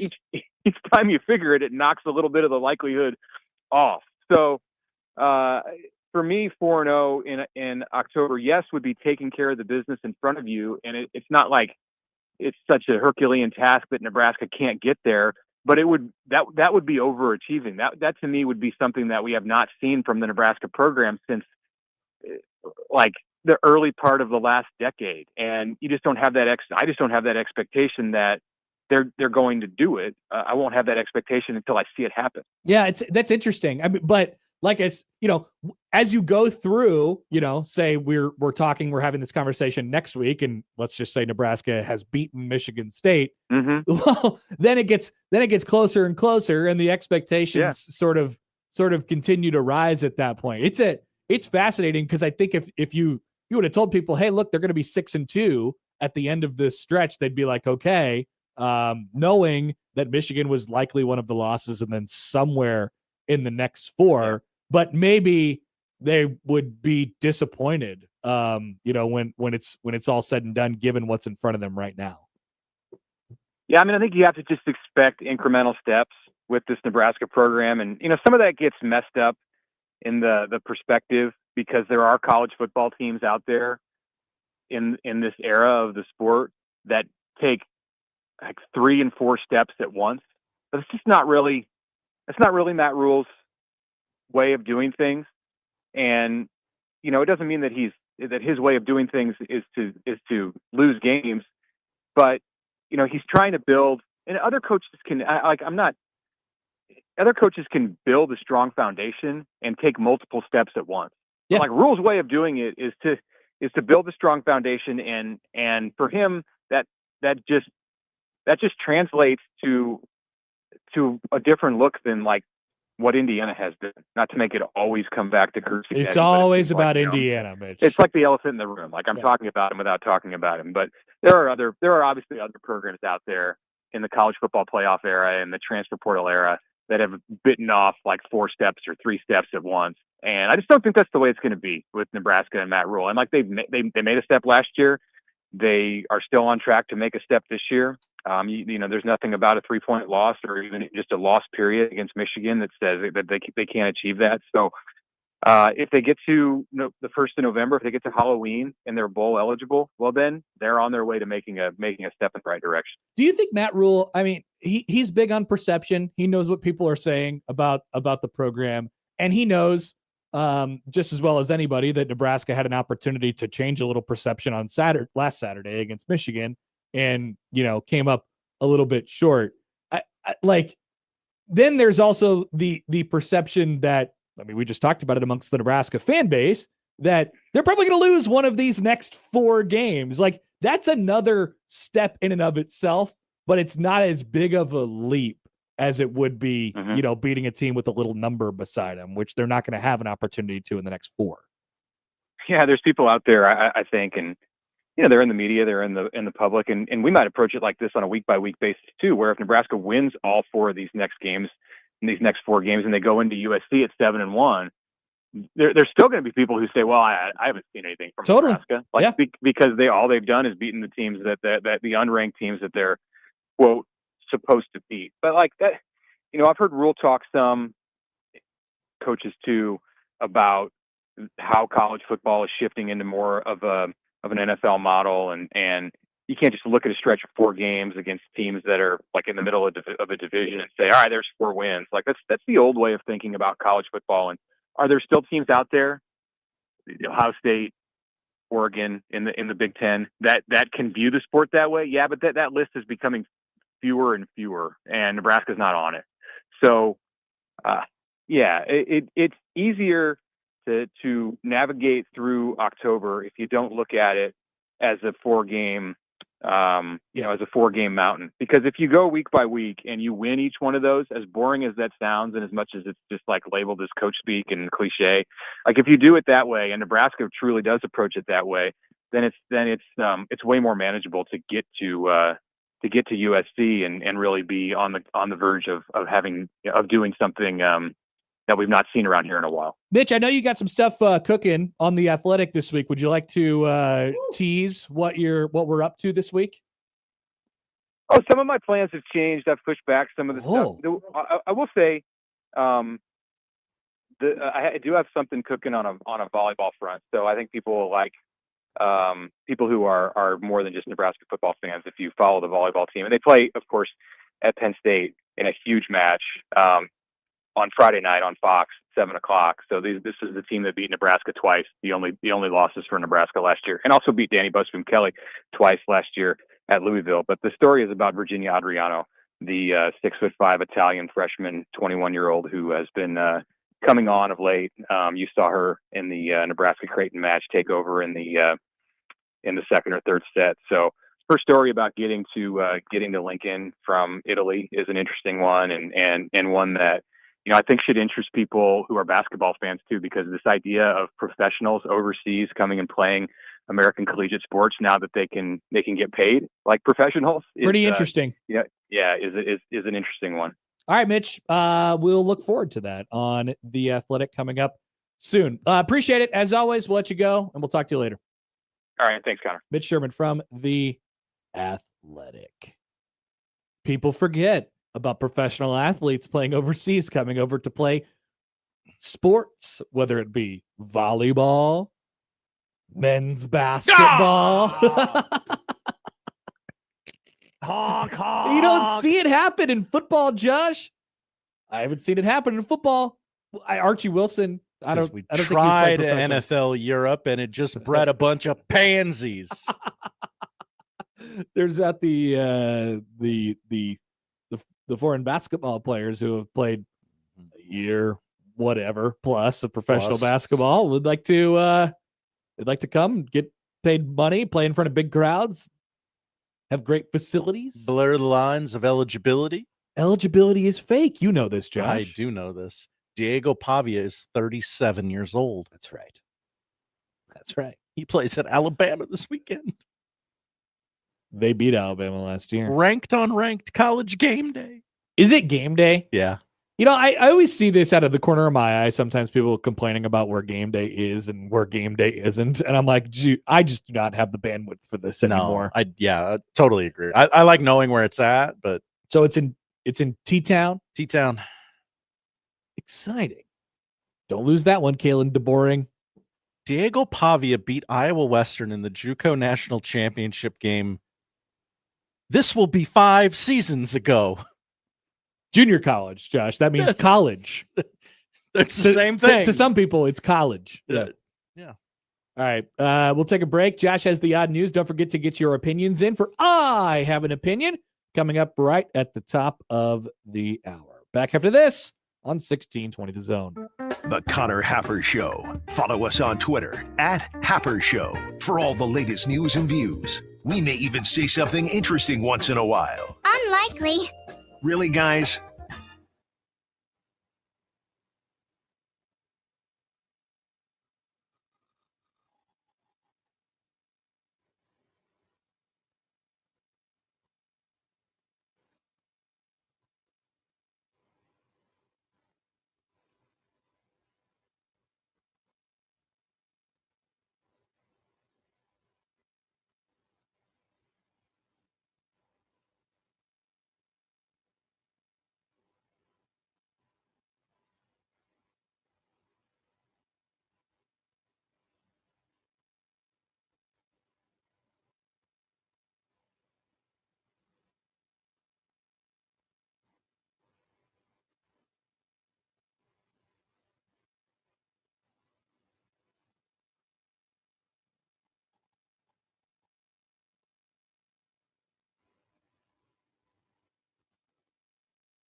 How would you like to finally lose all those unwanted pounds quickly without spending thousands on painful injections or prescriptions? Hi, it's Donna Simpson, health and wellness expert. You probably know someone that is using Ozempic, the hottest diet craze in the country. Everyone knows about this prescription injection. Celebs use it to look their best. The problem is most of us can't afford Ozempic, and these injections can be so uncomfortable. Now you can lose the weight just as easily, but with no needles, no expensive prices, no side effects, and no worries. You need to try try Lozempic, a new miracle weight loss breakthrough that performs so well it's been called nature's Ozempic. Lozempic is an easy-to-take diet pill now available without a prescription, being used by thousands to get rid of those unwanted pounds. So call now and find out how to get a free bottle. To find out how to get your free bottle of Lozempic, call 800-485-1465, 800-485-1465.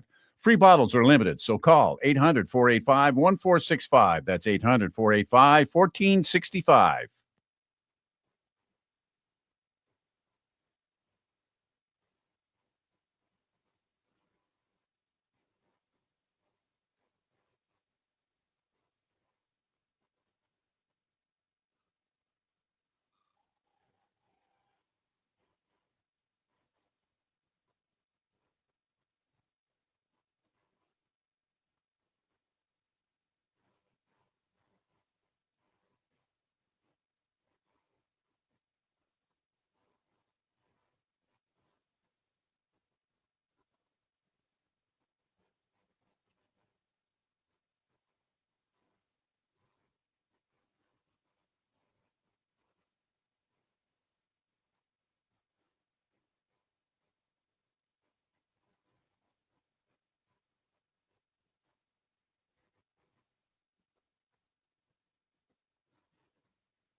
And now we've reached the point in the show where Josh Odson reads the peculiar, the bizarre, the comical, the odd news with Odd Son.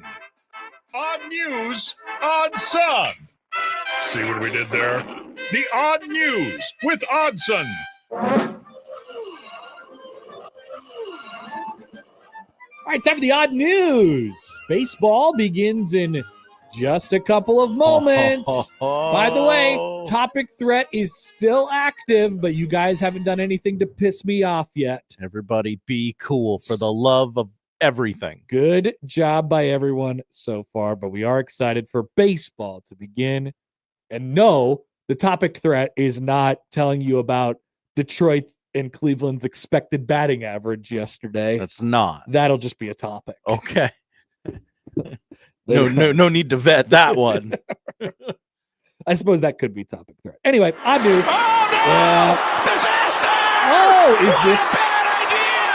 Oh, my goodness! Is this leading into an odd news story? It is. Hey, let's talk about it. Voice, Eric Collins. He's getting the call. He's going to Panthers Dolphins for Fox. What a game. He's making his NFL debut. The Hornets and Prime Video play-by-play announcer, Eric Collins. Collins last worked a game at the stadium in 2005. That's a weird. At the stadium? It doesn't matter. For the Meineke Car Care Bowl on ESPN2. What? What a weird stat to include. I feel like we're padding the article here. Who wrote this? Awful announcing. Oh. What an awful article. That's what they call it, announcing, not writing. Good point by you.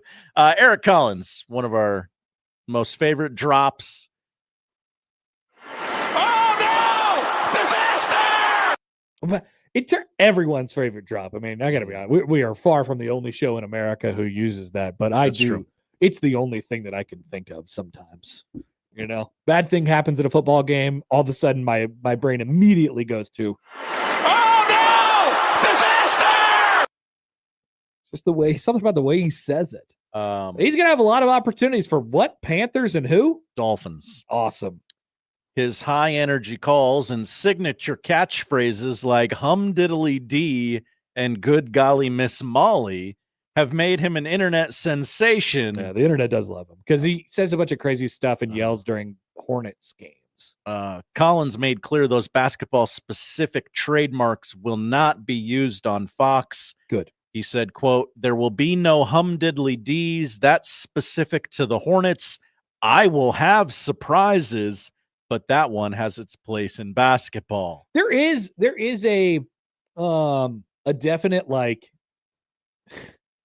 as weird as and stupid as it sounds, there are some guys in the broadcasting industry who have advanced because they're popular on the internet. Oh, for sure. Absolutely. And there are booths in college football like, okay, this booth gets a little silly each and every week. Whatever RG3 was doing before he got fired. Yeah, I don't know about silly. I mean, silly is one way to put it. Also, I would add bad. Okay, there you go. That's another way. Yep.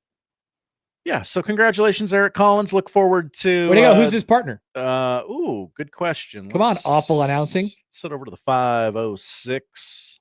Oh, yeah, check the maps. I never look at those because I don't care. Shout out to Red Zone. Shout out to Red Zone. I'll be watching this Sunday. Miami, Carolina. Eric Collins. Oh, no. Who is it? Who's the worst possible partner at Fox for Eric Collins to have? JJ Watt? That's right. Mark Schlereth. Oh. I wouldn't have thought that. Yeah, I could get a little wild. Yeah. Could get a little wild. Okay. Well, excellent.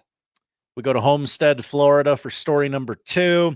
A man was arrested overnight after he allegedly stole an ambulance outside of the ER. According to Homestead police officers, an officer was working off duty at the hospital when an express ambulance was stolen. That off-duty officer followed the ambulance. That's automatic 3 stars on GTA.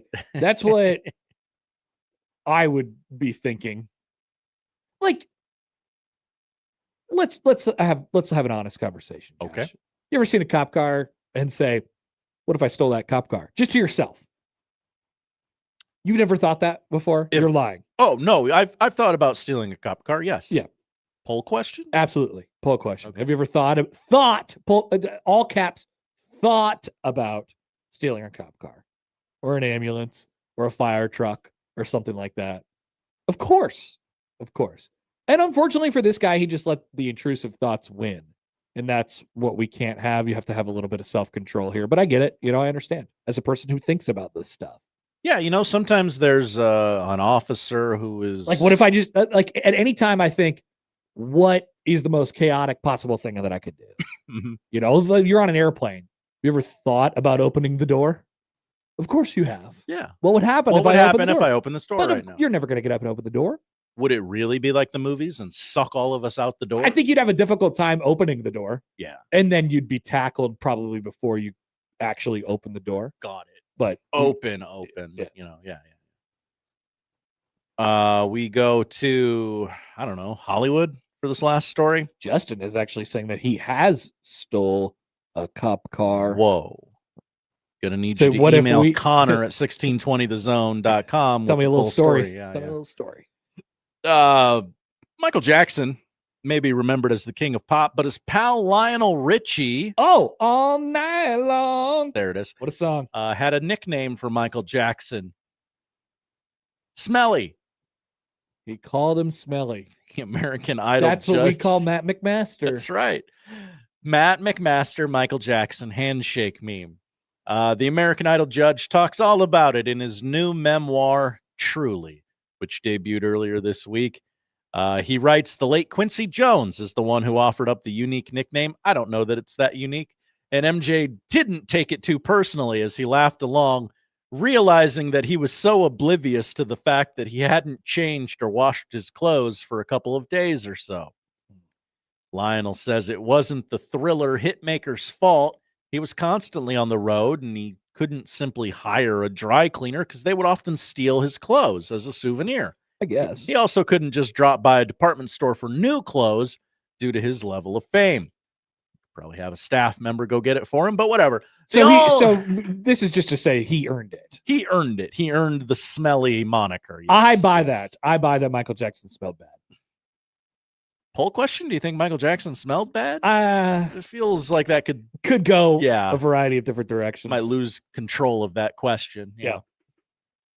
Blackhead says he definitely smelled worse than Biff Poggi, though. He definitely did. He definitely did. Now he's no longer with us. Lionel Richie also adds that he would sneak Michael Jackson outside of whatever event they were both at, and hey, why don't you take a shower here? Oh wow, in my hotel room. Well, that's very nice. Yes, Lionel Richie. That'd be a good guy to have as a mentor. Oh, interesting. I think wouldn't. I'd like to hang out with Lionel Richie. Yes, I think I would. I would try it. Poll question: would you like to hang out with Lionel Richie? That's better. Yeah. By the way, one more odd news. I'll sneak one in here. Did you see what happened yesterday on the Tigers Guardians broadcast? So they came back from break in the middle of the game. And it was the crew is Sean McDonough and Todd Frazier, former baseball player Todd Frazier. Mm-hmm. I'm familiar. And they came back from a break, and Todd Frazier was like, "Welcome back." And that's usually so my ears perked up. I'm like, huh. That's usually the play-by-play guy's job. And then he kept going. He was like, Sean had to pee, didn't he? Not much going on here in Cleveland. Oh, no. You got strike one. We're like 2 pitches into the inning at this point. And then all of a sudden, McDonough reappears. And I said, well, that's what we call in the industry PP time. And it just took him a little bit longer, I guess, yesterday. Technical term. Yep. PP time. Hit Sean McDonough a little harder yesterday. That's okay. Wow. That's okay. Huh. I tweeted out the video yesterday. Your friends from Awful Announcing had it, Josh. Oh. Platt Cat writes in, Little League World Series participant Todd Frazier. That's right. Exactly. That one. They're about to get underway in 11 minutes and 44 seconds. It's coming. Game 2. When we come back, in shorter than 11 minutes and 44 seconds, it's time for I Have an Opinion. Share your opinions with us, 402-951-1620. Email, the Equitable Bank inbox, Connor at 1620thezone.com, Twitter at Happer Show, on the J-Tech Construction Zone Twitter feed, or leave a comment on YouTube. We'll be back after this on 1620 The Zone.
This is the I Have an Opinion song.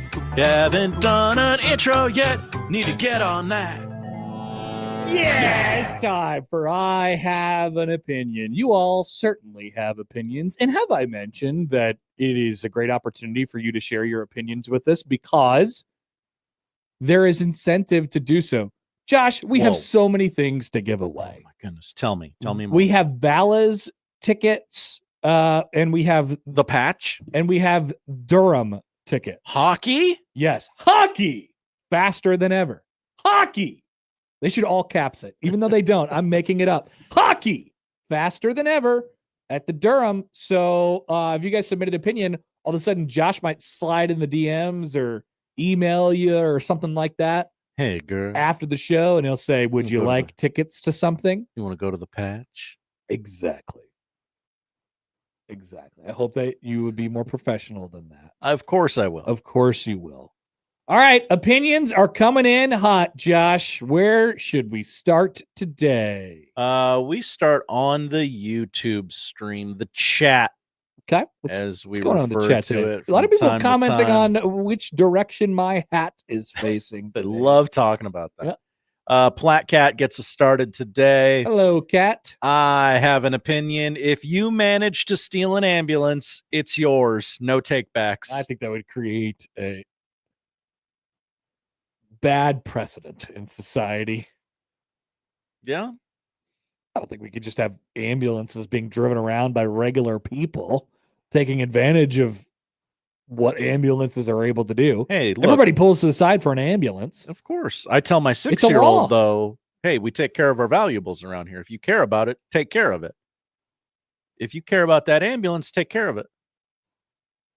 Oh, you're saying that they should lock the ambulances? Lock them. Make sure they're not stolen. Are you saying that the ambulance being stolen is the fault of the ambulance no, driver? I'm not victim shaming, Connor. What are you doing then? I say if you steal an ambulance, that's probably on you. So what is it that you're doing, Josh? Just saying. Take better care of your ambulances? Cars and ambulances and vehicles that are, put in the right spot and taken good care of don't get stolen. Interesting. I'd say that I feel that the ambulance drivers should feel as if they live in a society where they can go to the gas station in their rare moment where they're not ambulance driving or driving someone to an emergency or to a hospital or something like that. They should stop at a gas station, get a Slim Jim, leave their ambulance unlocked without the threat of it being stolen because that's just the kind of place that we live in. I want to live in that world, I'd Josh. love to live in your utopia, nirvana, hippie, granola, kale world. But a man can dream. Headley says, Connor, if you leave a ball out overnight and it isn't there in the morning, whose fault is that? It's the person who stole the ball. Of course. I left there was a little cup of bubbles sitting on my step last night, all night long. He left the bubbles out. Guess what? Bubbles were still there in the morning. You should have taken those bubbles and taught your daughter a lesson. I think I would like to live in a place where I could leave my garage open and nothing would happen. I think I do, but I don't want to test it. There's a certain comfort to shutting the garage and locking the garage door and things like that. But I think I could probably get away with leaving my garage open. I think you could. Connor, do you live in a neighborhood? Are you so close with your neighbors that if your garage door is up at 10:30, someone will text you, hey, your garage is open? Nobody will text me. Nobody has my number. Okay. Except for I only knew maybe your wife. I was only ever close with one neighbor, and that guy moved. Shout out to Tony. Tony. I miss Tony. We all do. Tony said he listens to the show sometimes. So shout out to Tony. We miss you. Like the way that he mowed his lawn. I did. We go to the Equitable Bank Zone inbox. Great example to set. Chris sends us an email. The quality of sport. I have an opinion. Thank you. Quality of sports announcers today is the worst it has ever been. Whoa. Long gone are the days of Keith Jackson and John Madden, and this past week shows that. nepotism and hiring former athletes is a big part of the problem. So are we going to talk about this for real? Because this is sort of like a mildly serious subject. I mean, it can be viewed as a problem in our industry, depending on your point of view. There has been, whether it be announcers or just people in positions to talk about sports, there is sort of a war that is about to. I mean, did you see the comments from what's-his-name against what's-his-name? No, because I don't know who you're talking about, literally. Schrager and the other guy? Schrager and Ryan Clark? Yes. Oh, okay. Yeah, Ryan Clark said your that non-player opinion. He had that old-ass opinion. Spoken like a true non-player. You never had your hand in the dirt. You don't get to comment on this. Shut up. Get the hell out of here. Josh, Ryan Clark is not alone.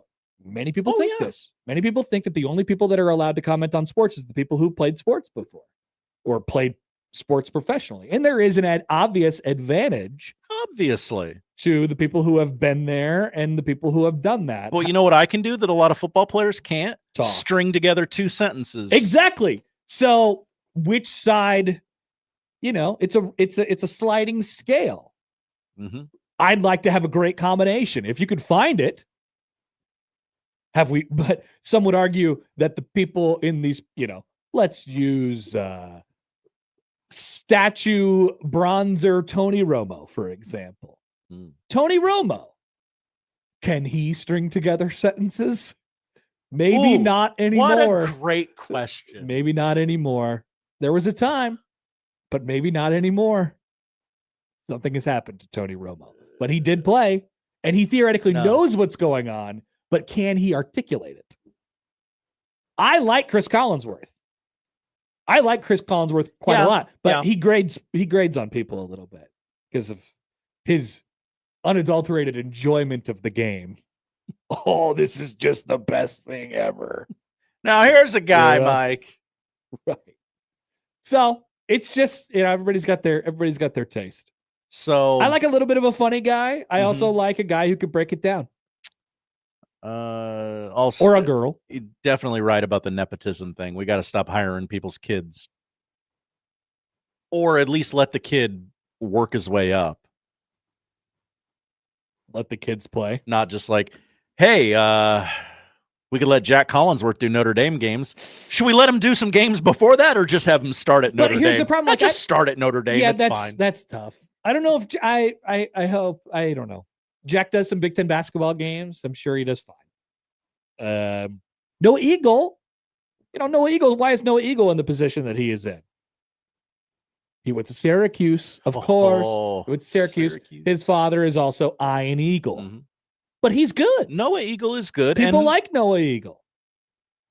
To some extent worked his way up the ladder. Like, he started at like the middle of the ladder because of who his dad was, but yeah, I don't know. He started higher than that.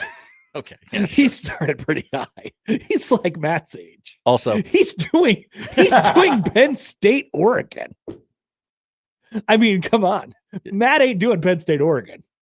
We love Matt. I think Matt's really good. He ain't doing Penn State, Oregon. Could you imagine the prep? It would be so bad. He would probably. Gary, I can't do the show this week. I need to prep. Yeah. It's a great job to have if you could get it. He does. That's for sure. Also, Keith Jackson and John Madden were pretty bad at the end. Yeah, that's also true. There are good people today. There's just more. There's more. There's too many games to broadcast and not enough broadcasters. Where there were only 6 broadcasts every weekend. Maybe, but back in the sometimes day. It's about being in the right place at the right time. Maybe you find a hidden gem like Johnny Fanta. Johnny Fanta rocks. Johnny Fanta absolutely rocks. I see you trying to take this to a basketball place. Oh. I won't let you. You're such a hater. But you are correct. Johnny Fanta does basically the Chris Berman fastest 2 minutes at halftimes of the Big Ten game. Have you seen this? He is excellent. No, I haven't seen that. It's amazing. He runs through highlights like nobody I've ever seen. Johnny Fanta rocks. Seth with a very controversial email here. Hi, Seth. I have an opinion. TV shows and commercials always show couples sleeping in a queen-size bed. Who actually sleeps in a queen-size bed? They are tiny. How can you tell that they're in a queen size bed? Yeah, I have no idea. Unless it's like an ad specifically for a queen size bed. Maybe it's supposed to make like the room look bigger. Yeah. Look. But yeah, queen size bed, that doesn't do me any good. Do you have a king? Yeah. Nice. Daddy needs a king. I don't know that I could get a king size bed up and in. Oh, I don't know if I did not think I was it, but it was like we had to have it, kind of one of those things. And I had to have it. I was like, wait a minute, is this actually gonna work? I didn't think about whether it was actually gonna fit in the room or in my house until I actually bought it, and then I had to physically do it, and it worked out. It's fine. You had to have it. Well, I really I slept in a king bed once in like a hotel room. Okay, like, this is amazing. Because my wife, because I don't have to be near you. My wife and I are significantly taller than you and your wife, and we have a queen bed. Oh no, dude, you got to get a king. Now, yeah, you screwed up. It's time. I'm at about the ankle on that queen bed. Your feet are hanging over the ledge? A little bit. Josh. A little bit. Get a king bed. I want one. It's time. But got to buy an air conditioner first. I felt like you've already done that. You just haven't had it installed yet. Well, parts are hard to come by. Apparently. Supply chain. Apparently. There's some Twitter opinions. We can get to those. All right. You want to do Twitter first, or you want to do some texts? Because I got those two. I have we will let Matt McMaster cut the line, and then we'll go to those texts. Matt McMaster has an opinion. Matt McMaster. I have an opinion. If you don't fully pull through at a gas pump, you suck. Good take, Matt. Fully pull through. Like, they're all double pumps now. Mm-hmm. And if you like there's an empty one. Yeah, you got to go all the way in. Yeah, so I'm thinking Costco, Costco's got triples. Mm-hmm. Oh, okay. And sometimes, tough situation to navigate. Sometimes the guy in the middle is done first. Mm-hmm. You got a tiny little tank, and you got a tiny baby tank. You got to slide in the middle there somehow, and it just becomes a bit more confusing than you would want it to. But yes, of course, if they're both empty, if given the opportunity, you should be able to pull through. But at some gas stations, oh no, that guy just dropped that pop-up. Anyway, guards ball. At some gas stations, you're coming in from different angles too. So it's possible that you end up facing the car that's in front of you instead of being behind it and they're facing the same direction. Headley. So there are different situations, but generally, of course, I agree with that. Yes. Headley says there's two entrances to most gas stations. Therefore, regardless of which way you pull through, you're in someone's way. That's exactly what I just said. Terrible take by Matt. It's not a bad take. Wow. I think I get what he's saying, mm-hmm. but yeah, there are different situations. We do have to see things from other people's point of view sometimes. You are not the only person that matters. Platcat says, I need to know what gas station Matt is at. Go find him out in the wild. He's probably somewhere downtown. And there's only really one gas station downtown. I guess depending on what area of downtown. He's probably at Cubby's. Cubby's, yeah. Probably at Cubby's. Or the new gas station on 24th and Cumming. Just don't go to the McDonald's. Okay, these are good tips. Well, I mean, I don't know if anybody was stabbed at the McDonald's, but somebody came to McDonald's who had been stabbed a couple days ago. Unrelated to the McDonald's. Maybe. I don't know. All I know is I was all up in that McDonald's when I was a student at Central High School. All the time.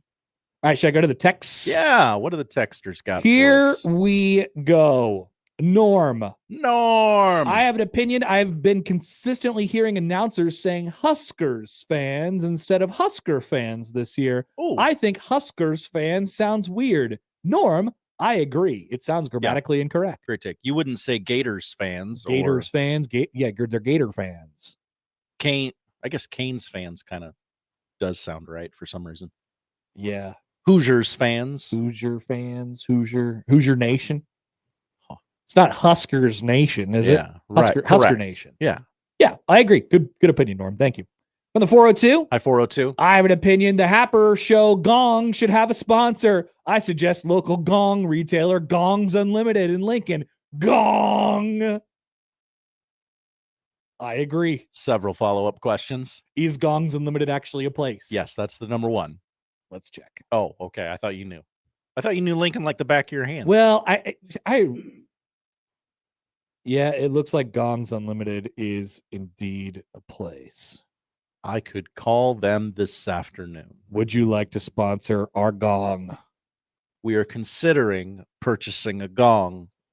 Would you give it to us in trade for us just saying Gong's Unlimited? That's our Gong's Unlimited Gong. Do you have a sticker that we could put on said Gong? Because we're a video show as well. Yeah, indeed. Whoa, these people are serious about their gongs. Send an email, Josh. Wow. Here's Kip. Hi, Kip. I have an opinion. If MLB season was half as long, it would be twice as exciting. I disagree. I agree with you, Connor. It was cool that one year when they played 60 games as a one-off. And everything was like, meant 3 games. Everything was random. Yeah. I don't like random. I know people sometimes like the randomness in their sports, like, oh, it's super cool that Indiana's good at football, but I don't like it. It's not. I don't like it. It's not that cool. Dom 6. From the 402. Hi, 402. I have an opinion. Josh should pick me for pumpkin patch tickets because I'm also a diehard Braves fan. Sad about Snit. Josh is not sad about I'm Snit. not sad about that. And I have 4 young girls. So I can't actually afford to go. All right, there's the plea. There's the plea. What an opinion. Screenshot that text. Send it to me. All right. LSD Will. Hi, LSD Will. Let's see. Is there an actual opinion in here? MJ lost his nose. How would he know that he smelled bad? Just a question. Okay, that's fair. Also, what's involved in the Vala's tube slide sounds sus. It's great. You just got to go to see it. Let's see. 402. Hi, 402. I have an opinion. I-70 through Indiana is one of the worst maintained interstate in the country. It makes me hate Kurt Signetti more than ever, and I can't wait to get out of this state. A great opinion. And a garbage state. Thank you for sending it. Cody. Hi, Cody. I have an opinion. Not getting selected for World Cup tickets is complete BS. I'm sorry, Cody, you lost the lottery. Now you know how everybody who wants to go to the Masters feels. Or Taylor Swift concerts. Oh, yeah. Things of that nature. Jed, always good for a football opinion. Hello, Jed. I have an opinion / idea. The NCAA should get rid of the 4-game redshirt rule and instead put a pitch count on the number of plays per game. The freshman could play up to 12 plays or whatever amount per game without burning the red shirt. That way a guy can be on special teams the whole year. Needs to be workshopped, obviously, but hopefully you get the idea. Maybe you could just say special teams only. We have a special teams designated redshirt player. They are not eligible to play. Well, maybe they're eligible to play in 4 games that aren't on special teams, but you could just play them on special teams for free, no matter what. Is that what Jed is suggesting? Whoa. It's kind of interesting. I just think as we go further along here, the 5 for 5 thing apparently is coming. Every coach keeps saying that. So, like, red shirts just aren't going to exist because literally you have 5 years to play 5. So red shirts won't exist anymore. So that's probably going to be solution to all this stuff, but I wouldn't, that doesn't sound that bad. Red shirts are stupid anyway. It's dumb to redshirt anybody anymore because you don't know how long they're going to have them because they could go into the transfer portal in 10 seconds. Or you could get fired in disgrace in 10 seconds. Just like, what's his name from UCLA? Deshaun Foster. Not in disgrace, just fired for being bad at coaching football. He was one of theirs, though. He was. From the 202. Hi, 202. I have an opinion. Is Indiana, it starts with an is, so is it an opinion? Maybe let's just make it into an opinion. I have an opinion. Indiana is a better job than Arkansas. They both have had relatively the same success in the past decade besides the last 2 years. Is Indiana a better job than Arkansas in football? I don't know. They're both not good. They're both really not good. Yeah. Tough environments to win in. Arkansas has about twice as much NIL money, apparently. Just a quick But it all goes to baseball. Yeah. I mean, you should see their baseball stuff. It's shocking. I would like to. It's shocking. I don't know what their football stuff looks like, but dear God, their baseball stuff is absurd. And they got Calipari. They're lined with sweets on sweets on sweets at their baseball games. And people are like, I guess we'll go to the football. I guess we'll be, donors to the athletic department. But I want my donations earmarked to baseball. That's wild. It's crazy. It's crazy. It's a baseball place, which is a great thing. I'm glad we have it, but they've never they've never really been successful at football for a sustained period of time anyway. And Blackhead says none of the big boosters agree on anything in Arkansas. It's a mess. Well, John Gruden will change all disaster. Dave says football expectations are lower at Indiana. That's better for job security. Probably, but like Arkansas, you could win 8 games and be like, all right, cool. You want to hang out here for like 10 more years? We'll see if we can get it right. They won 8 games that one time. Do you think now that Don Siggs had the one successful season, like, do you think he could plateau at 8-4 every year and Indiana fans would be happy? Oh yeah, he could stay around for as long as he wants, but he won't. He won't. No. Feels like a bridge job for him.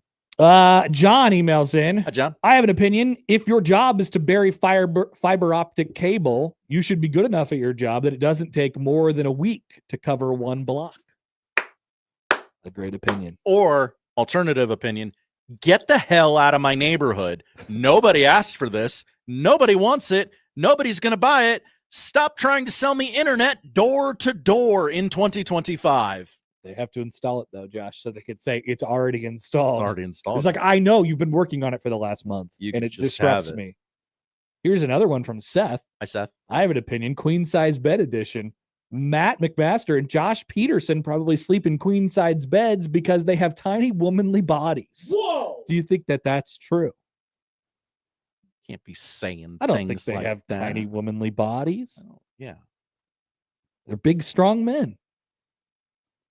Tears in their eyes. I don't know what size of beds they have, though. TC. Hi, TC. I have an opinion. I can't help but think of 1620 The Zone / Connor Happer every time that Scott's Lawn commercial comes on. In my opinion, that guy, Scott for Scott's, could come in and do the show for Connor on his days off. Well, maybe not. He does speak with an accent. Ha, ha, ha. Peace, TC. Feed your lawn. Feed it. I don't know what guy you're talking about, but I believe you. Oh, you do. You do. I don't watch commercials. You know the guy. I do not. I do not comprehend commercials the way that you guys do. You guys always talk about commercials. I'm dozed off into a variety of different other things during commercials. I'm changing the channel.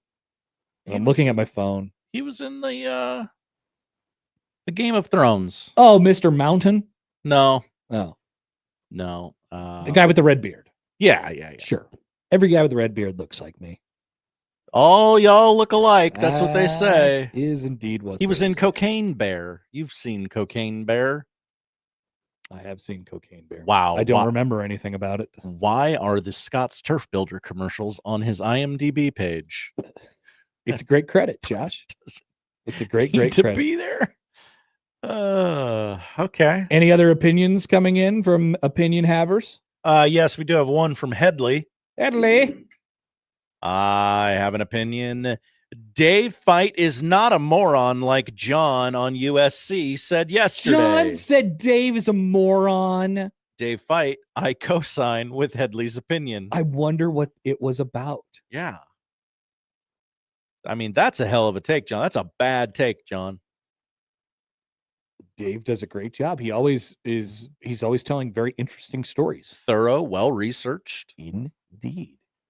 I had a question for Dave several weeks ago, and I can't remember what it was at this point, but we DM'd back and forth. Ooh. And he made me aware of the sting operation going on the Yes. On the message boards. Nebraska to Nike. I'd call that not moronic behavior. I like this opinion from Mike. Hi, Mike. If McMaster and Peterson have girlish figures, you're looking at the wrong women. You like that opinion, but you're worried about getting canceled for the first opinion, Josh? Very interesting. That's right. Very, very interesting. All right. I think that's probably enough. There's always a straggler or two that come in. Yeah. Oh, here's from the 757, a great bookend. Hi, 757. I have an opinion is the best bit ever at 1620. I guess it's kind of a bit. What's the best bit? I have an opinion. Oh, well, thank you, 757. The greatest segment of all time. Better than the draft, better than the hour of hate, better than Is It Racist, better than TV theme songs, better than Wheel of Meat. Wheel of Meat was good, though. Better than Wheel of Coaches. People still clamor for the wheel to this day. Better than Movie Magic. Better than Movie Club at 4:30 on Fridays with Kent. A perfect time to have a segment better like than that. Fantasy Football Talk with fantasy football experts. You remember when that was a requirement better for than a sports radio show, and now nobody does it? I never did, for the record. I never had a fantasy football guy on. Better than Blackjack on the radio, Dave says. Another non-moronic comment from him. Much better than that. I would agree. All right, we'll be back. More to come after this on 1620 The Zone.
Hey, speaking of good bits, we got this opinion from Rob.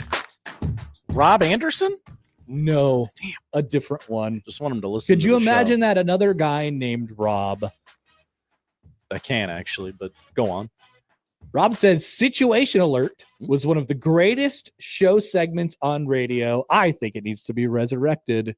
That is Rob's opinion. This is, what do we do? Thank you, Rob. It's always so hard to tell. We were kind of just talking about this a little bit during the break. What do we are willing to live with a few things that are just, for us every week. Yeah. But it's identifying what's good, what's bad, what's good despite what people think of it, and what's bad, people hate it, and we tried, it failed, get it out of here. It's constant evaluation. Wednesday Trends Day. What needs to be drilled into people's brains so that they just do like it, or they've been worn down by it. Mm-hmm. I guess I like that they do it every week. What will eventually pay off at some point? Yeah. So there's a little method to the madness. A little. Black Cat says Situation Alert kind of turned into I Have an Opinion, didn't it? No. Situation Alert was a different thing entirely. Situation Alert we did last year on Thursdays, and because people did not agree with what Matt Rule was doing in certain situations, and then we just reviewed all the situations in the game. Because remember, they were kicking field goals, but they were bad at kicking field goals. They were getting field goals blocked. They were going for it sometimes. And so that was Situation Alert. Now, there was a situation that people really wanted to talk about from the Michigan game. Do you remember 4th and 2 from like the 5-yard line? I do remember. We did do that situation for like 48 straight hours last week. Now we're over it. So I don't know. Maybe if the situation dictates, then Situation Alert will return. Maybe. 1-0 Cleveland after the first. They hit a ball over the fence. We call that a home run. There's an infield fence now? No, it's amazing. There is a fence that is far away from home plate, and it went over that. Wow. That's right. A ball not only went out of the infield, but also out of the outfield. Shohei Ohtani did that twice yesterday. Yes. The second one was very far. Very. Teoscar Hernandez also did it twice. People forget about him, Josh. People do. All right, let's play a little game of would it surprise you to find these things out? Here's some stats. Hit me. Nebraska has the 15th best pass block grade in the country, according to Pro Football Focus. I thought their offensive line sucked and was irredeemable. Whoa. But they were all bums who should be drawn and quartered in the streets of Lincoln. Would it surprise you to know that they have the 49th best run block grade in the country? Out of 49? No, out of however many there are. 130 some, I think. Impossible. Now, I could get through that defense. I'm not trying to make the case. O-line. I'm not trying to make the case that the offensive line is good. Okay. They have played 2 garbage opponents. No doubt about it. And if you look at the 2 games against teams with a pulse, certainly it's being skewed by the 2 games against teams without a pulse. But once again, you would think that Nebraska has the worst offensive line and they can't block anybody. That's what Pro Football Focus says. People love Pro Football Focus. Did you also know that Emmett Johnson is according to Pro Football Focus, 171st rated running back grade in the country? Now, there are 100 and whatever teams, but there's more than that for running backs, and that does not take into account sample size. It's just overall 171st in the country. That does surprise me. I thought it'd be like the other stats you read where, it feels bad, but it's not that bad. That sounds pretty not great. Pro Football Focus is telling you that Nebraska's struggles in the run game in general, in a very general sense, are less on the offensive line than they are on the running back in particular. You'll never know from the coaching staff, at least publicly, but I do wonder what they think about it. Also, I have some more Pro Football Focus stuff for you. Please. On a scale of 1 to, 10, I guess. It's going to say something more. It's going to say something different there. But on a scale of 1 to 10, How happy does it make you that Brendan Sorsby has been destroying everyone else through the air and Nebraska held him to like 69 yards or whatever it was? Do you remember that? People have taken great pride in this. Which do people have more pride in? That Brendan Sorsby turns out he's really good at quarterback and Nebraska performed well against him, or Nebraska has had 406 consecutive sellouts or something like that, or won the 1997 national championship? I would say I think it's Brendan Sorsby. I think it's Brendan Sorsby. I'd put it at about a 7.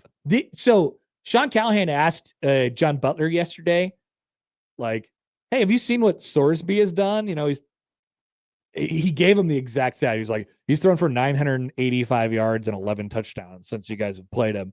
And then John Butler goes, wow, he's thrown for 985 yards and 11 touchdowns. That's pretty good. They just repeated the same very intricate stat back to each other. It was a pretty funny 30 seconds. I should have clipped it for today, but I didn't. They beat Kansas. He has performed very, very well. He did not perform well through the air against the Nebraska Cornhuskers. People are loving this fact. No one has performed well through the air against the Nebraska Cornhuskers. What, Michigan, the only team to go over 100, and that was 105? So this is something like that? This is the point, Josh. It's odd to me that, I mean, maybe we're just super duper overreactive. But people will celebrate the fact that Sorsby hasn't done much and Underwood didn't do much and the other two quarterbacks obviously didn't do much through the air. But nobody will be like, hey, look, Nebraska has the best pass defense in the country, which statistically they have one of the best pass defenses in the country right now. However, you look at the problems that Nebraska has against the running game, and you will hear people say, well, Nebraska has the worst run defense in the country. And they will never do anything of consequence because of this fact. Some people think they'll never win a game this season. Yeah, so it's just, there's you are trying to get better at the things that you're not as good at statistically, and you're trying to emphasize the things that you are. And yes, when you look at it defensively, there are going to be teams that pull off to the side and they're going to say, well, we think we can run it against them, and that won't stop anytime soon. But guess what's going to continue to get better as more teams decide to, try and run it on Nebraska? The pass defense, because they're going to not throw it against Nebraska. What does that equal out to defensively? And if you can get them into 3rd and long situations, then all of a sudden you got a master plan on your hands because you got a pass defense that's worth its salt. Mm-hmm. So there are ways that you can do this. Not everything has to be the worst thing of all time. But people are definitely taking a lot of pride in the fact that Brendan Sorsby has passed for a lot of yards against a lot of people that aren't Nebraska. Hung 70 on Northwestern State. Also, speaking of narratives and what people are thinking, here is Bill Connolly. BC. Bill Connolly ranked every Power 4 quarterback in the country 1 month into their season. Did he have Dylan Raiola ranked 900th? And Mark Gronowski at 899? That's funny. Or did he have Dylan Raiola at first? Because depending on where you're looking at, he's either the best quarterback in the nation or he sucks and can't do anything.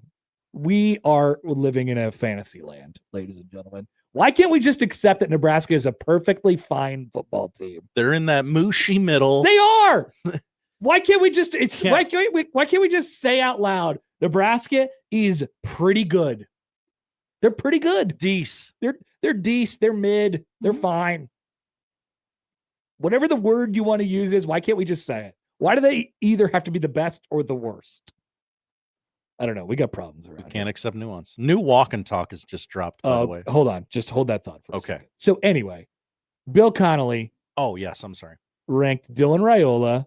What's a perfectly mid number, Josh? Out of 64 Power 4 quarterbacks, or 68, whatever they are. 30th. 25th. Okay. Mark Gronowski's 24th. And people saw the list and they were like, they either thought one way or the other. They either thought, what the hell? He needs to be in the top 10. Or what the hell? How is he that high? 25th is a perfectly reasonable number to put Dylan Raiola at in terms of quarterbacks in the Power 5. Connolly writes, Raiola's 76% completion rate ranks 4th nationally. Whoa. His 11-to-1 touchdown to interception ratio is pretty sexy, but he somehow takes forever to throw, 2.89 seconds on average, which is 108th. Extremely short passes, throw those extremely short passes, which is 6.2 air yards per attempt, which is 123rd, and takes a lot of sacks in the process. Still, the Cornhuskers rank 16th in points per drive and 9th in success rate, so he is doing something right. Thank you, Bill Connolly, for being the voice of reason. This is fascinating. Arch Manning, 41st. Fellow Heisman frontrunner Garrett Nussmeier is fellow Heisman frontrunner. Yeah, they were both like at the top of the Heisman list this preseason. Who's both? Raiola? No, Arch and Garrett. Oh, yeah. Garrett's 37th. Diego Pavia is 2nd. Mark Gradowski, by the way, not 24th. Okay. 57th. Also, here's one that I thought was interesting on Bill's list. Drew Aller. 55th. Yikes. Now that is not where you want to be. Brendan Sorsby, 6th. My boy Trinidad is 3rd. Your boy Trinidad. Uh-huh. Josh has found himself to be an Ole Miss fan for some reason, and I can't figure out why. Avery Johnson's dad is at 47th. Maybe he's won some shekels off of them. I think. I'm sorry. I'm reading this and it's funny. 3 injured quarterbacks from UCF are 53rd. Imagine being ranked below that. Drew Aller is. There are a couple. There are a couple. Nico is. DJ Lagway is. Zane Flores. Maybe it's not as good or as bad as you think it is at all at any given moment. Who's in the walk and talk video? It was Deshaun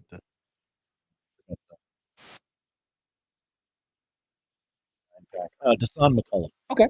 I'm excited to hear.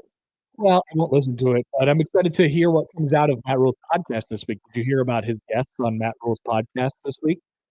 House Rules? Yes, Matt Rule's podcast. Part 2 of the Luke Lindemeyer review? No, I have no idea. Ari Wasserman and Andy Staples. Oh, Dylon haters. So, to recap, Matt Rule. Yep. Please stop talking about the Patrick Mahomes thing. Matt Rule's Well, he's podcast. I'm saying hey, can we talk about this Patrick Mahomes He's thing? trying to end all the narratives. He's trying to murder all narratives. And like I said yesterday, I think this is going to be terrific. I think but he has a platform, and so he now is going to yell at a comedian for 30 minutes. He's looking for clicks. All right, we'll be back right at the hour. Don't forget Big Ten Power Rankings. Cheers. Coming right up at the top of the hour. Also, a reminder that scaring season is here. This week's Zone Deal is Scary Acres combo passes, 2 for 1. All the terrifying attractions at Scary Acres available for you with these passes. You can listen to John and Josh this week for your chance to win them for $0, or you can get the Zone Deal, which is half off. An excellent deal, may I add. Half off Friday at 9, 1620thezone.com. After further review, the host is deemed to be out of bounds. The Connor Happer Show returns in minutes on 1620 The Zone.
The Omaha Farmers Market offers the city's best selection of farm-fresh, locally grown produce every Saturday in the Old Market from 8 to 12:30 and every Sunday in Exarban Village from 9 to 1. Enjoy the bountiful season of locally grown and handmade goods. Get the city's best selection of fresh produce, herbs, meat, and more. To keep up with what's in season, visit omahafarmersmarket.org and follow us on Facebook and Instagram. Sponsored by Burton, Methodist Health Systems, Viridian Credit Union, Adapt Chiropractic Company, KETV Channel 7, and Suite 98.5.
Hey, wouldn't it be great if life came with a remote control? You know, you could hit pause when you needed to, or hit rewind. Like that time you knocked down that wasp's nest. Uh-oh. Or that time you forgot to roll up your windows in the car wash. Fantastic. Yeah, a remote control would have come in handy then. Well, life doesn't always give you time to change.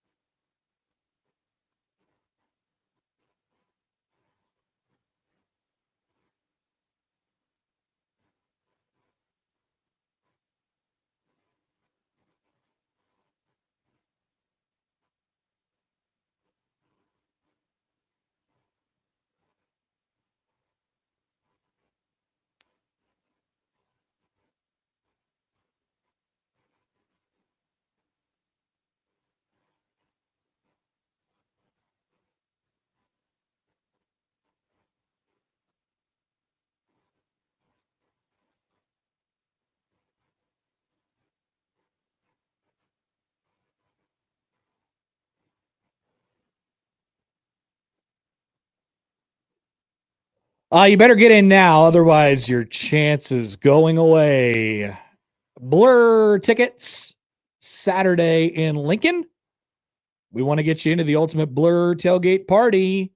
You could party with us. And Michael and John, they'll be doing their pregame show from the Blur tailgate Saturday for the Michigan State game. And I think the entries close got to be soon. Probably like within the next couple hours. So get in right now, 1620thezone.com, or any of our other games coming up throughout the season. There are still a couple more home games, of course, left. Not as many as you might think, though. We are in October, after all. Some teams aren't home the entire month of October. Some teams. Which teams are you talking about, Josh? No teams in particular. No teams across the river. You're trying to avoid getting honked. Yeah. Honk, honk. It's a reaver honk. It is. Baseball playoffs going on right now. 1-0 Cleveland. Once again, they hit a ball over the fence. They let you do that in Cleveland. Stick you a little bit of a roundup from yesterday. So nothing happened in the entire Guardians-Tigers game. It was the AL Central on full display. It was awesome. This is this magical division. Would you like to watch it? Here are the plays that drove in runs yesterday. All right. First inning, Spencer Torkelson dropped a 72 mile an hour exit velocity RBI single into left that drove in a run. 72 miles an hour off the bat. Bottom of the fourth, that was the high chopper by Gabriel Arias. Now, it was an 83-mile-an-hour exit velocity play off the bat. Nice job. He hit it hard, but he hit it directly into the ground. When Tarek Skubal went to go fetch it and then threw it home, it was later challenged. Play at the plate was overturned. Tied the game at 1. And then at the top of the 7th, Zach McKinstry for the Tigers. Let me know, by the way, if you've heard of any of these players. I've heard of Zach McKinstry. Sacrifice bunt. Oh. 31.6 miles per hour exit velocity. Detroit's expected batting average yesterday. I got it to Baseball Savant this morning. Hell yeah. 173. Cleveland's 112 yesterday. Whoa. Against Tarek Skubal. 2-1 was your final, and Detroit looking to close it out this afternoon. There was a error on the graphic for when I don't know who hit the home run for the Guards, but it said the distance on the home run was 2 feet. ESPN was really bad yesterday. I've heard this. I didn't get to watch a lot of the games. But they had a lot of sound problems, a lot of audio problems, and I don't know why that was consistent throughout the games yesterday, but it seemed like they had a really large problem with like crowd pops. Yesterday, there was one in Chicago that was pretty obvious. They just, because it got too loud, they just turned it down. It was a big problem in the Yankee-Boston game as well yesterday. And then the PA system, like the sound in LA is always really, really, really loud. And they had a difficulty, messing with that too. This is it though for ESPN. They're out of the playoff game after this round. After this round, I mean, right? They don't have anything. Oh yeah, they're all Fox FS1. Yeah, in the next. Well, actually, maybe the division series. Okay, but they're done after this year. So tough hang for ESPN yesterday. The Cubs eked out a couple of runs and beat San Diego. It's just about the little things. San Diego, once again, people get triggered at analytics and stuff like that, but San Diego's expected batting average was 267 yesterday. Chicago's was 177. They hit 2 out of the yard, got the job done. Hilariously, the Yankees loaded the bases with nobody out in the bottom of the 9th, down by 2 against Boston, and went strikeout, pop out, strikeout. One of those strikeouts was, of course, by our dear friend Giancarlo. Where is he? Where is not Giancarlo's fault on here? I don't know. Josh. All I have is this. Yes, they can. Yes, they can. You took away it's not Giancarlo's fault. Not on purpose. You put this in place of it. If the coach could just put their cigarette out on my nipples, that would be great. You put that there instead. That's a classic Husker football drop. That's what you fans sound like the last 2 weeks. Yes, they can. Actually, you might have taken this out. Oh, you put that in instead of not Giancarlo's fault. Oh no. Please find me not Giancarlo's fault. Type in CH, because now I have to hear it. It takes a very, very, very long time to load all of the drops. Is it under Costas, maybe? Costas long, 14 seconds. I'll play that one just for fun.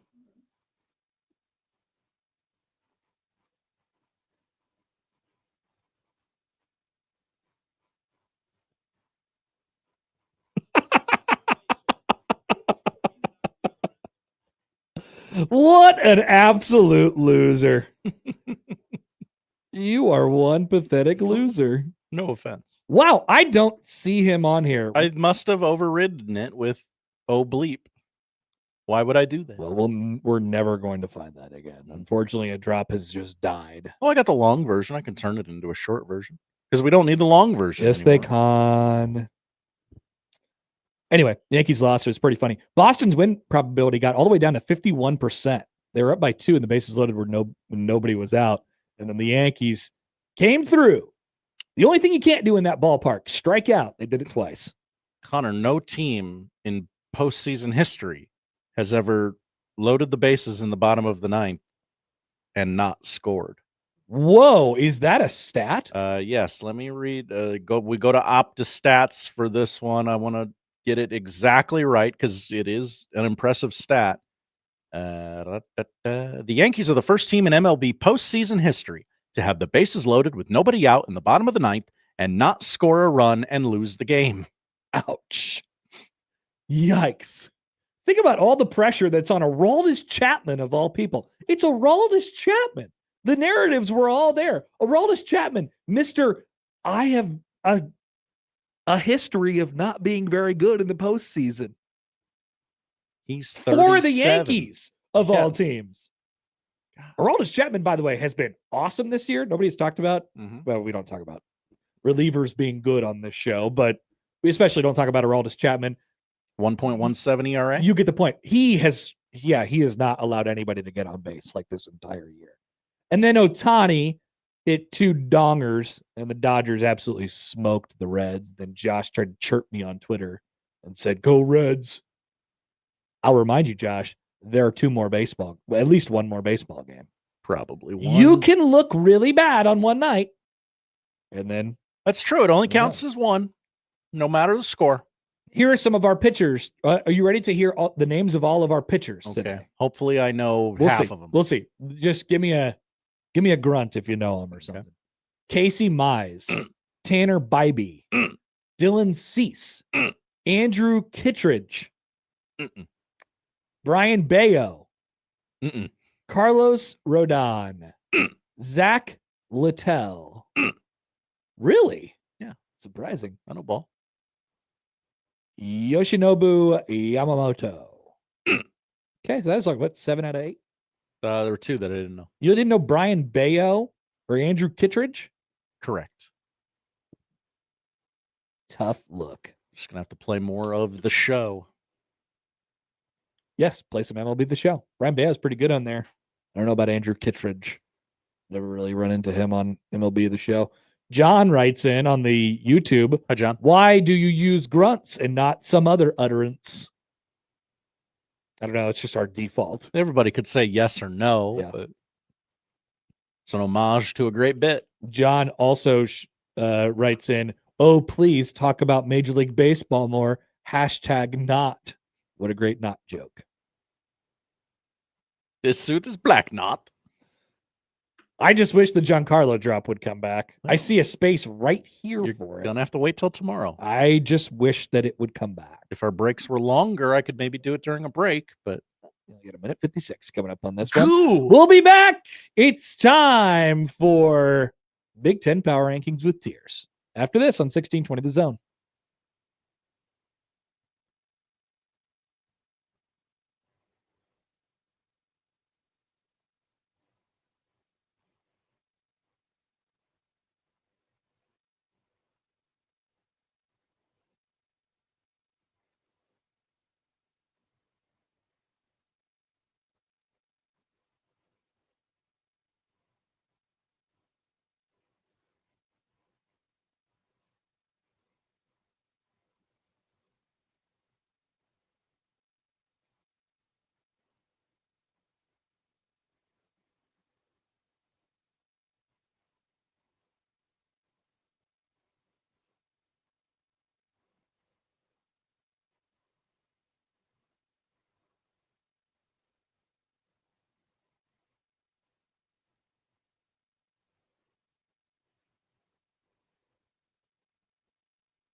He gives you the latest sports news, interviews, and life-changing commentary with a smile on his face. Because he wears those ticklish underpants. Let's get back to the Connor Happer Show on 1620 The Zone. Also, if you're not in by now on four-quarter pick'em, you late.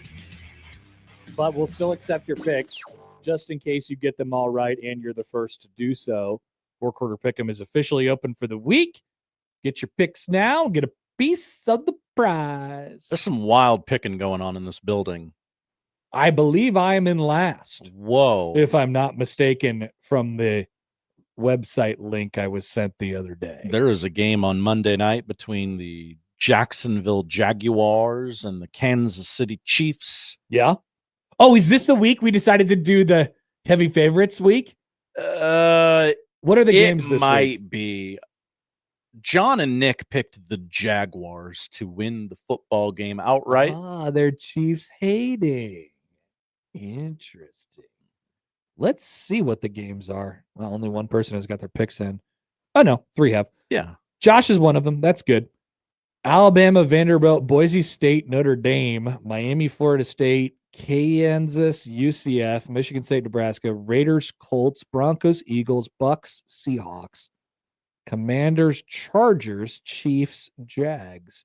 I do see 2 Jags picks on the board.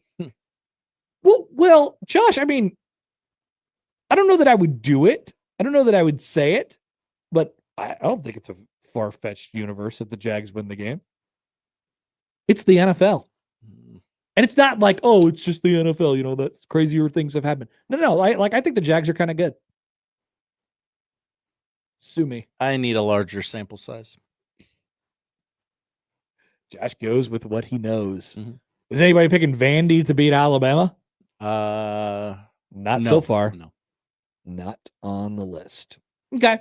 So get your picks in if you haven't already. And remember, if you sign up for 1620, the email, then you will be able to make those picks on Monday. And also remember, if you are the first to do it, or if you're one of the first to do it, you are at an advantage because there might be many people who get all of the games right. And the tiebreaker is who picks first. A lot of ball knowers in this audience. Who submits their picks first? Four-quarter pick'em live, 1620thezone.com. Big Ten Power Rankings with tiers. Josh, people love tiers. People love power rankings. And nobody does them both. Nobody. Except us. We are soon to be, well, we are right now the only show who does this. And then we are soon to be the only show who does this and has a gong. That's when we win show of the year. Oh, because we got the gong, we'll win. Okay, I follow. Mm-hmm.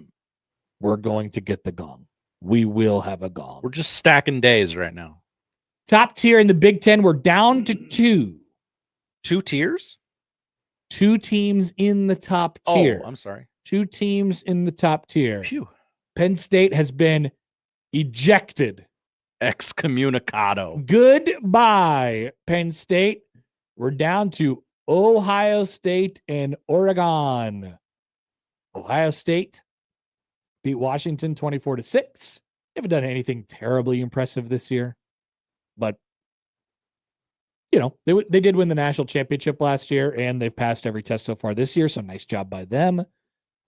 They play Minnesota this week on Big Noon Fox. Gus Johnson, Joel Klatt, and the All-American girl, Jenny Taft, my quarterback, Joel Klatt. I can't wait to do Big East basketball. Ha ha. Here's Valentine. He lost it. Who wants it? Oh, my goodness. In the end zone. USC has a football. Holy Chicago. Number 2 is Oregon, who beat Penn State 30-24. They remain at number 2 in the power rankings, and they'll have a bye week as they prepare for Papa Sigs, or whatever the hell they're calling him. Don Sigs. Ohio State, Oregon. 1 and 2. They are the only 2 teams in tier 1. Somebody commented in on YouTube. and said, oh, it was Chance. He says, I mean, Penn State is still pretty up there to me.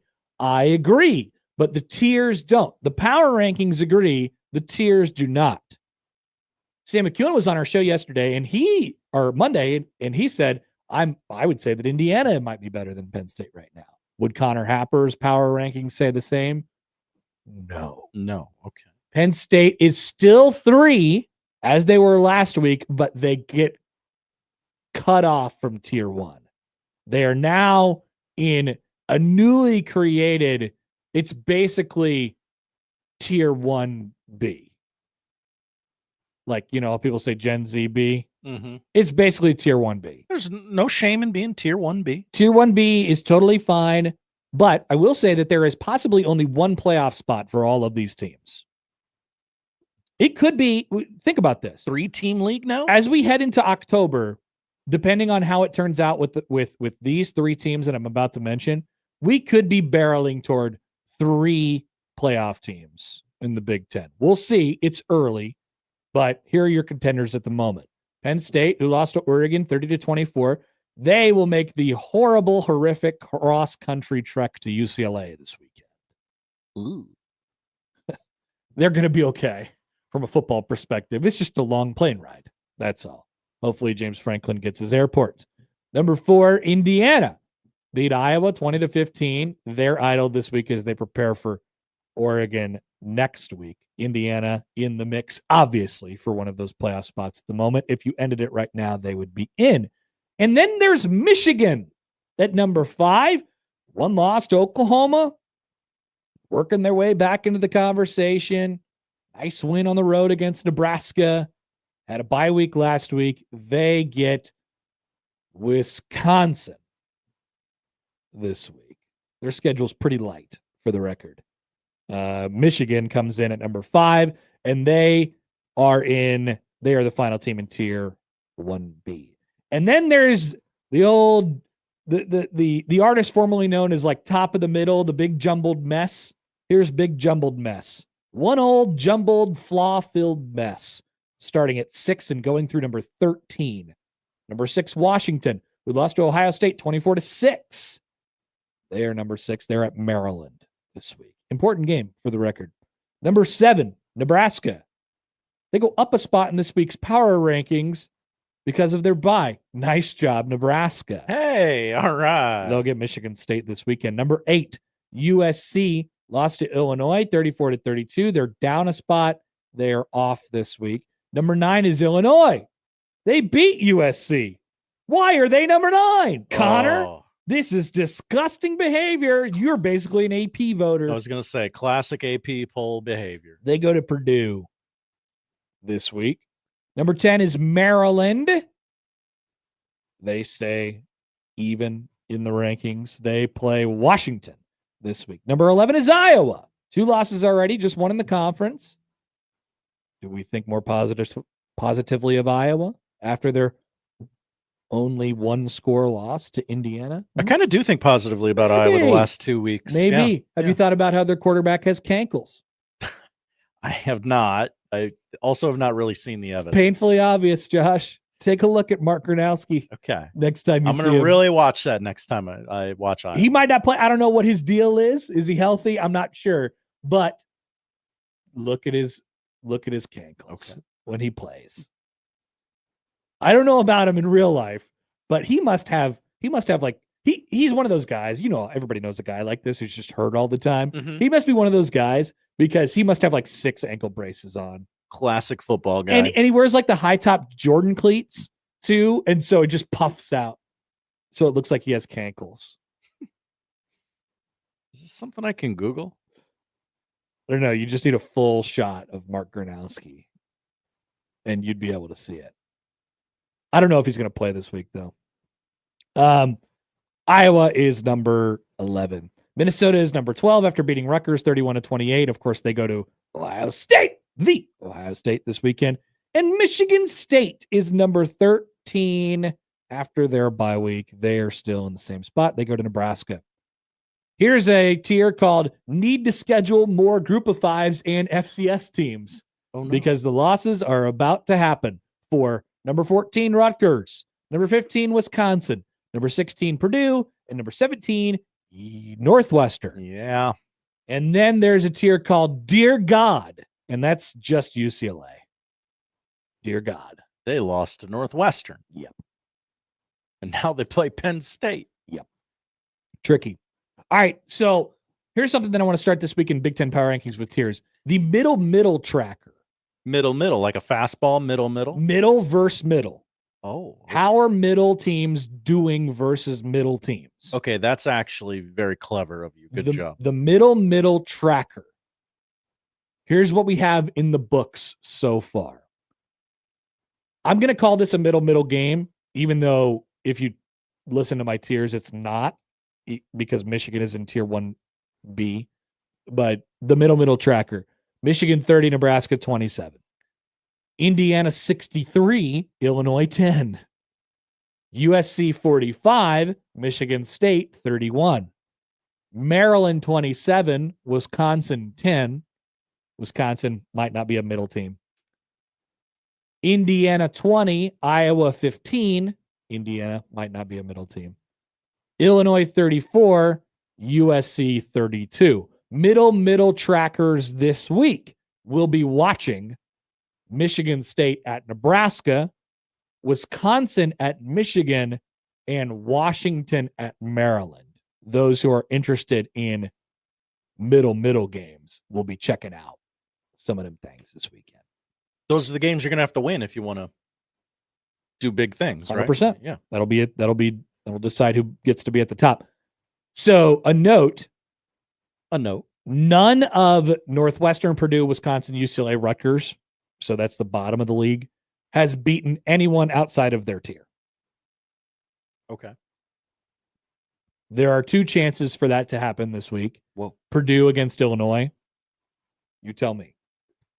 Seems unlikely, but I guess anything's possible. How about this for unlikely? UCLA against Penn State. They have an opportunity for the old mega tier jump. It's like bonus. It's like when you get into super mega buffaloes on the slot machines. Or kitty cats or whatever you play. I don't think we have to worry about it.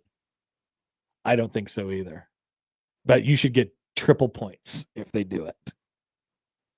They should let UCLA have triple points. Should UCLA get triple points if they beat Penn State this weekend? Maybe. So there's 2 opportunities for it. And none of Ohio State, Oregon, Penn State has lost to anyone that isn't Ohio State, Oregon, Penn State. Will that happen at any point this year? It's very possible that none of the 2 qualifiers that I just described will happen at all the entire year. And that the conference's middle will be decided based on the outcomes, if there are any, of those games. So, right, when one of the bottom teams beats one of the middle, and then one of the middle teams beats one of the top. If that happens, which it might not. That would prove you're a good tier maker, though. It might. That's true. Thank you, Josh, for pointing that out. I appreciate that. But it might not happen the entire year. A slip up from Ohio State, Oregon, Penn State that's not against one of those other teams. And then a slip up by one of the middle teams against either Purdue, Wisconsin, UCLA, Rutgers. It really doesn't feel like there will be a slip up. It's going to happen somewhere, right? And then one of those middle teams will identify themselves as fraudulent. Okay. Yeah. Or, I suppose it is possible that one of the middle teams will identify themselves as actually good.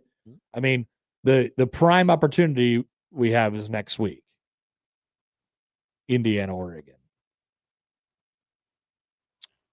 If Indiana can go out and do that, I mean, I would have to I don't know. There has to be a punishment for that. Probably. I just want to say this on the front. There's got to be a punishment for me on the line if Indiana beats Oregon. Because I would deserve it. I would deserve everything at that point. I was going to say there's going to be some people that are going to talk themselves into a pretzel on this Indiana-Oregon game. About Indiana winning? Yeah. You think so? I do. I don't know. They haven't done anything like that yet. That'd be a huge jump for that team, program, coach, whatever you want. Despite our... They like hung with Ohio State last year, Yeah. kind of, but they were clearly overmatched. Oregon is a little bit of a different story from a talent perspective than Ohio State. Like they kind of, if you do the scheme to talent, writing scale, they're a little further down the line on scheme than Ohio State is. Ohio State just wins off pure talent. They do. Right? I don't know what Penn State does. They try to win off of pure. They do win all of their games off of pure talent until it comes to them trying to scheme things up, and then they suck at it, and then they lose. So there's a couple of the opportunities. That's Big Ten Power Rankings with tiers this week. And no, that was not the topic threat. That was not the topic. Although I did see Josh yawning during that segment. Can't stop. When I'm not bored. Well, it makes me feel like you're bored. I totally understand, and I apologize. No, it's not you. You're a gauge. You're the only person I'm physically talking to. So it's like, oh man, this segment sucks. I got to turn it up here. I got to turn it up here a little bit. I was listening. What do you think should be on the line if Indiana beats Oregon? For me, I will gladly accept the punishment because I will have been wrong about every possible thing at that point. What is a Hoosier? Stupid question by me, I know, but it's they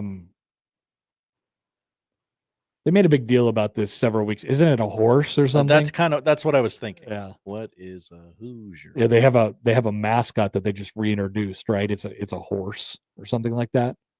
Gee, thanks, Google AI. A Hoosier is the state nickname for a native or resident of Indiana. I know that. Black Cat has this to offer. Hi, Black Cat. Connor has to wear the SIG shirt every football Friday the rest of the year. Doable. He even says, I'll buy the shirt. Yeah. I'm not costing me anything. I might accept those terms. Mustache Adam. Happer has to admit on air that he was wrong about SIGs. Whoa. High stakes there. But I can't be wrong. I won't be wrong because my point on him is I don't like him because he's annoying. Okay. I will just be proven right. Yeah, I feel you. Yeah. Oh my gosh. If he wins that game, it'll be the worst day of all time because I will have been right, but at what cost? He will turn into the most annoying person of all time. All right. Well, I don't want we'll that workshop that. I'll wear the SIG shirt if they lose. I'll do it. I'll wear the SIG shirt if Oregon loses.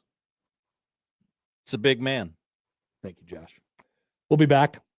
Still a couple more things to get to, including, I don't know what's going on in the WNBA, but what's going on in the WNBA? A lot. Back after this on 1620 The Zone.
Josh Hodson has just alerted me that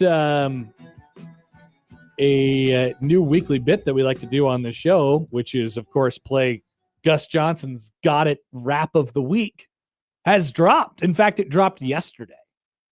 And we missed it. I don't have my Google alerts on for this or something. Now, he appears to be losing some steam here. Definite. It's still absurd, but the shock factor isn't quite there anymore. Just doesn't. There was the East Side Undertaker. Then there was Papa Siggs. Don Siggs. And now this one you can kind of see coming from a mile away. Yeah. Yeah. Then there's this. Gus, without further ado, yes, we're going to play it, of course, because we have to. I don't know. We just do. Every week. Gus Johnson's Got It Player of the Week is... He tell you a story about a young man that's got it. Dante Moore, quarterback, Oregon. This is a kid's book he wrote, and he continues to journey toward his dream. Oregon went on the road, and in front of a hostile crowd of 112,000, a Penn State whiteout, they beat the number 3 team in the nation. Dante Moore was brilliant. 248 yards passing, 3 touchdowns. Overtime is when he caught fire. Penn State, welcome to Dante's Inferno. Oregon made a statement. They're ready to compete for the national championship. In your book, you talk about turning your dreams into reality. Well, at Penn State, you did just that, Dante Moore, because you got it. There's no cool way to say, really. There's no super cool way to say, this is a kid's book he wrote. You don't think so? This is a kid's book he wrote. Like, Josh, do it like if you got a script, from somebody, and one of the lines was, this is a kid's book he wrote. How would you say it? If you were trying to do something really, really cool. This is a kid's book that he wrote. Okay, yeah, you would have to kind of add something. It's amazing that he was able to do this. And then he opens the book. Yeah, Gus is losing. He's losing some steam. Well, I mean, that was a big game. I wonder, should we predict Gus's next Got It Player of the Week? Oh, it's going to be a Big Ten player sure. or thing. I guess it could be a coach. Oh yeah, that's true. That is an option. People do forget that. I gotta bookmark like the Big Ten slate. Because then I got to go to ESPN. Then I got to go college football. And then I got to go to the week. And would you like me to give you the options? Yeah. I'm Wisconsin, almost there, Michigan, Illinois, Purdue, Penn State, UCLA, Washington, Maryland. We're going to skip whatever Northwestern is doing. Minnesota, Ohio State, and Nebraska, Michigan State. So my guess would be that it comes from the Ohio State-Minnesota game this week. Okay. By the way, and I misspoke earlier, that is not the big noon game this week. The big noon game is Wisconsin, Michigan. I apologize. I'll go an off the board guess. I believe if Washington beats undefeated Maryland, Demon D wins the Got It Player of the Week. I believe it's Demon D. They call him Demon D. He's got it. I'm going to go with Jumpin' Julian Sand. Okay. Or, I don't know, something like that. He does like talking about Ohio State. By the way, we got a great opinion earlier that we did not spend any time on. Whoa. The guy who said jumping, you don't need to jump anymore after age 30. Yeah, Mark, I'm sorry. Why did we miss that? How it got buried because he was one of the first. Great opinion. Yeah. Excellent opinion. Texter writes in, we better hope it's not the Michigan State quarterback. Oh. Yeah. It could be Aiden Childs.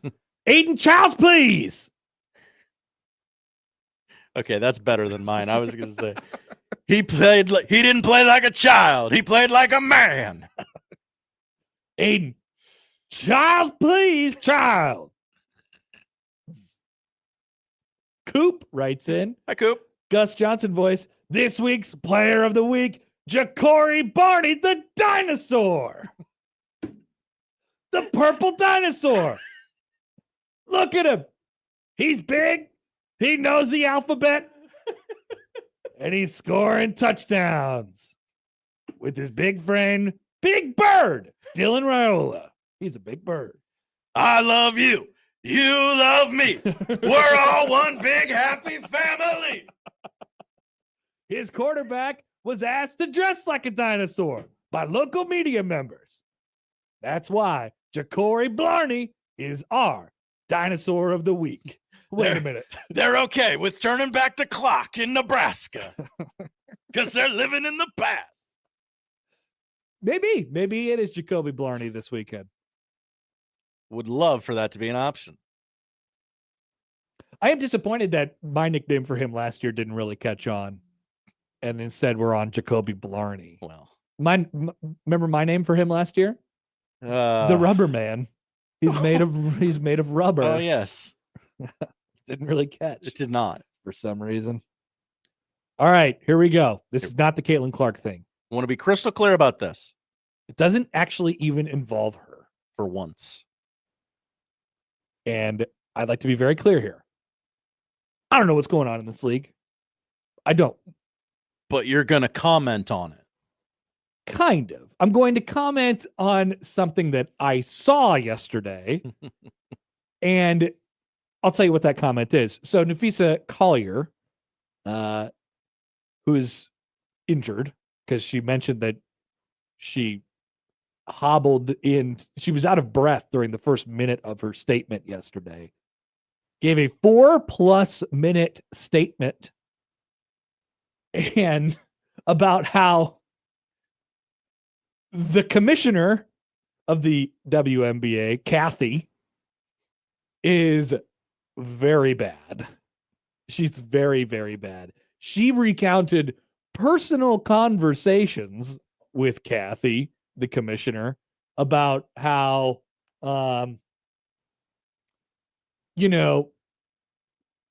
passing along the information that basically it is of the commissioner's opinion that the players should be grateful for whatever they get. And Caitlin Clark, this is not the Caitlin Clark thing in particular, should be bowing down to the commissioner because of the opportunities that the WNBA creates for her.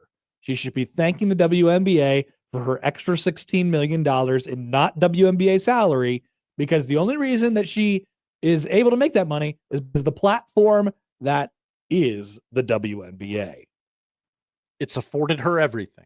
I feel like it is important to note that there is a fledgling second WNBA style league that people play in, WNBA players play in the offseason. It's not really going to take off. There's no real threat of that happening, but it's an option for players to do. Are you sure? I don't know. Maybe there is a threat. I have no opinion. Am I sure what?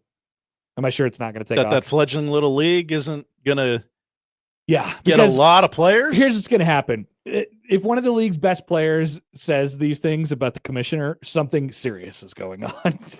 Yeah. And so she will not last. And then there was reports that came out yesterday that the commissioner, Kathy Engelbart is her name, that she is leaving. Anyway, so everyone's looking forward to that. But on her way out, they were like, peace, don't let the door hit you or the good Lord split you. As Josh would say in his hype speeches. I would. Tough times in the WNBA. We don't do this as often as we used to because I've been wrong so many times. I'd like to offer an opinion for the whiteboard. Okay. A prediction. All right. Some people call them grumballs, but they only do them when they have it confirmed with inside sources and it's not actually going out on a limb. Who have you confirmed this I've with? confirmed this with no one. This is actually a legitimate guess.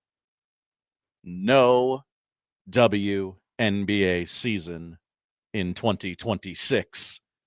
Both sides seem a little far apart. apart. Well, it's your opinion, Josh, but I happen to like where you're headed there. Now, the last time I did one of these, I was right. Carson Beck to Miami. Yep. People always want to talk about the ones I was wrong. Never wanted to talk about the ones that I nailed. Now, what sort of difference does it make if that commissioner in particular is not there? Because from what Collier said, she made it sound like this thought process of like the players should be thanking us for the platform that they get. Mm-hmm. That is driven by her, the commissioner. If she's gone, now apparently she's not leaving until after the negotiations are taking place. So obviously that's a significant part of this process here. But like maybe it happens sooner rather than maybe she's not allowed to go through this negotiation because you don't need to be here, ma'am. Right. This is an important deal. So like, that cannot be the thought process of your commissioner in the WNBA. And basically from how she made it sound like this is a thing that is rampant throughout our league. They don't value us. So it's up for me to finally say, this is how the league thinks of us. It's time for me to say it out loud. I don't know that that's a foreign like thought, but it's never been expressed that directly before, like called out directly. I imagine a bunch of people in management all across this nation feel that exact same way about their labor force. But this is at a time where your labor force is asking for a significant jump in pay that you are not willing to give them at all. Yeah. That you're going to have to find a middle. Kind of crazy. Yeah. All right. Put it on the board for Josh. No commissioner or no league, no WNBA, no W. When will their season start? I already don't know. Late. If at all. Josh is saying not at all. Whatever late would be. A couple comments here from before. Hi, before. No, from like when we were having the Gus Johnson conversation. Yes. Here's one from the text line. Ja'Cory Barney says, throw me the ball, please and thank you. Use your manners. That's what Barney the Purple Dinosaur taught us. Okay, I follow. Barney says, okay, that's an option here. If Ja'Cory Barney ever won the Gus Johnson Player of the Week, I think we do have an avenue that we could go down. Because he did the kids book thing. He wrote a kid's book. You thought Dante's Inferno was a children's story. It's not called Dante's Inferno. For the record. That's not the book he wrote is not called Dante's Inferno. Wait, did this guy from Oregon really write a book? Yeah, Dante Moore wrote a kid's book. Oh. That's the bit. I thought that was just a structure device for the story that they were telling. That's he really wrote a book for children. Yes. Okay. Yes. Does it make more sense now? Are you willing to give Gus more of a break now? A little bit, yeah. Okay. It's like, okay. I still think it's ridiculous. This is a weird metaphor. No. He wrote a kid's book. Okay, yeah, that happened. I like the one from Sipple's Lost T-shirt. Okay. Do Gus Johnson saying Riola, but have him singing it like the Ricola cough drop jingle. Dylan Riola. Dylan Ricola.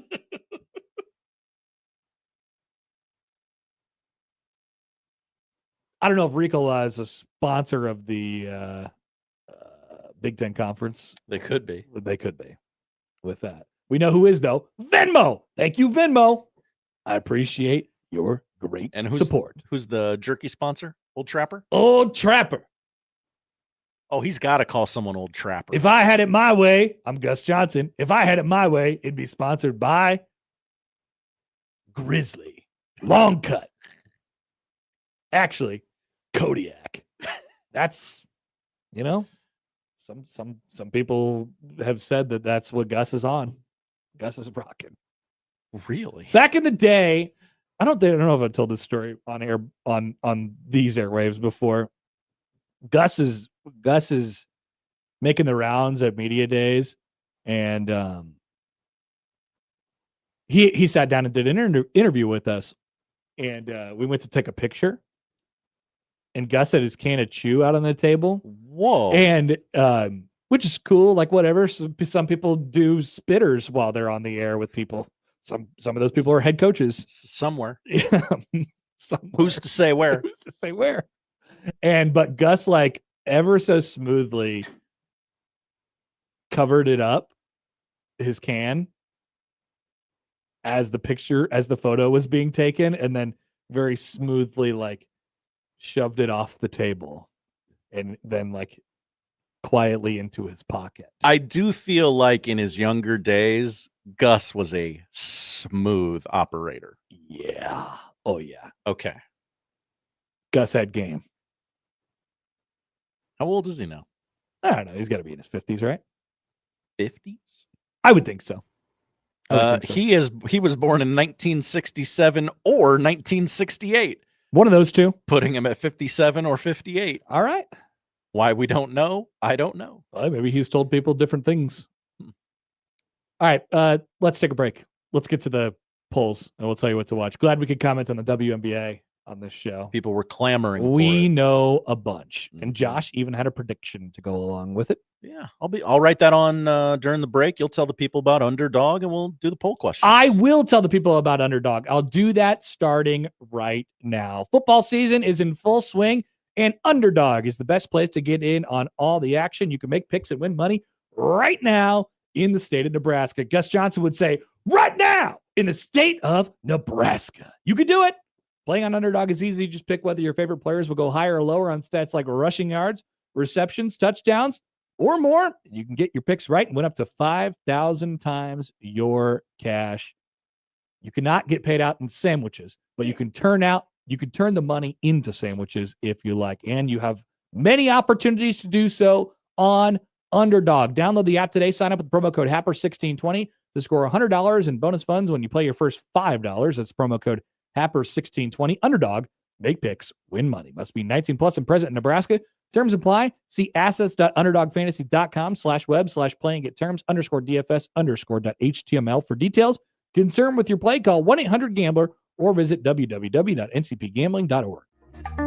The Connor Happer Show. I told producer Josh I desperately want to go home. On 1620, The Zone.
You hear that?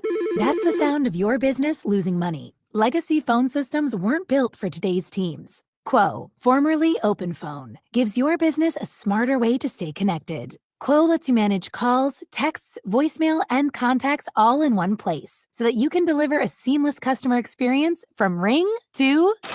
Need to take calls on the go? Quo automatically transcribes, summarizes, and highlights next steps from every call, so you never miss a detail. Need insight into what closes a sale? With Quo's AI call tags, you can instantly spot key topics like objections or pricing questions and use those insights to level up every customer interaction. And yes, you can bring your existing number with you for free. Keep your team in sync and your customers happy with Quo. Quo. No missed calls, no missed customers. Try Quo for free at quo.com/sports and get 20% off your first 6 months. That's quo.com/sports. QUO.com/sports.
Nice. Is coffee black? Oh, this is coffee black. It's a great promo. He's never been more excited about anything. So the polls at Happer Show on the JTech Construction Zone Twitter feed. Have you ever thought about stealing a cop car /ambulance/fire truck? Of course. I've thought about it. I'm a red-blooded American. I've never once considered actually doing it, but I've thought about it. Huh. What would happen if I did it? 54% say no. They're lying. They're such liars. Never even thought about it? Thought about it. Come on, guys. It's anonymous. Would you like to hang out with Lionel Richie? I would. I would try it. What? 62% say no? Whoa. He's rich, everybody. Oh, that's all we have today. Really? I thought we had a couple more rolling in there. Guy who writes those is lazy. That's it. Those are the polls, Josh. What are we watching tonight? We are watching the baseball playoffs. They're going on right now. Tigers and Guards on ESPN. Tigers lead the series 1-0. It is currently 1-1 in the bottom of the fifth. Padres and Cubs. Hey, there's only one more run to get in this game. There will be one more run scored. Boy, it sure feels like and that, right? That team will win. Mm-hmm. Padres Cubs coming up at about 2 on ABC. Cubs lead that series 1-0. Red Sox Yankees 5 o'clock on ESPN. Red Sox lead that series 1-0 hilariously. And the Reds and the Dodgers 8 o'clock on ESPN. Go Reds! Dodgers lead that series 1-0. He did it again. New movie on Prime Video called Play Dirty. An expert thief, played by Mark Wahlberg, rolls out the biggest heist of his life. That's it. That's all the info I have on that movie.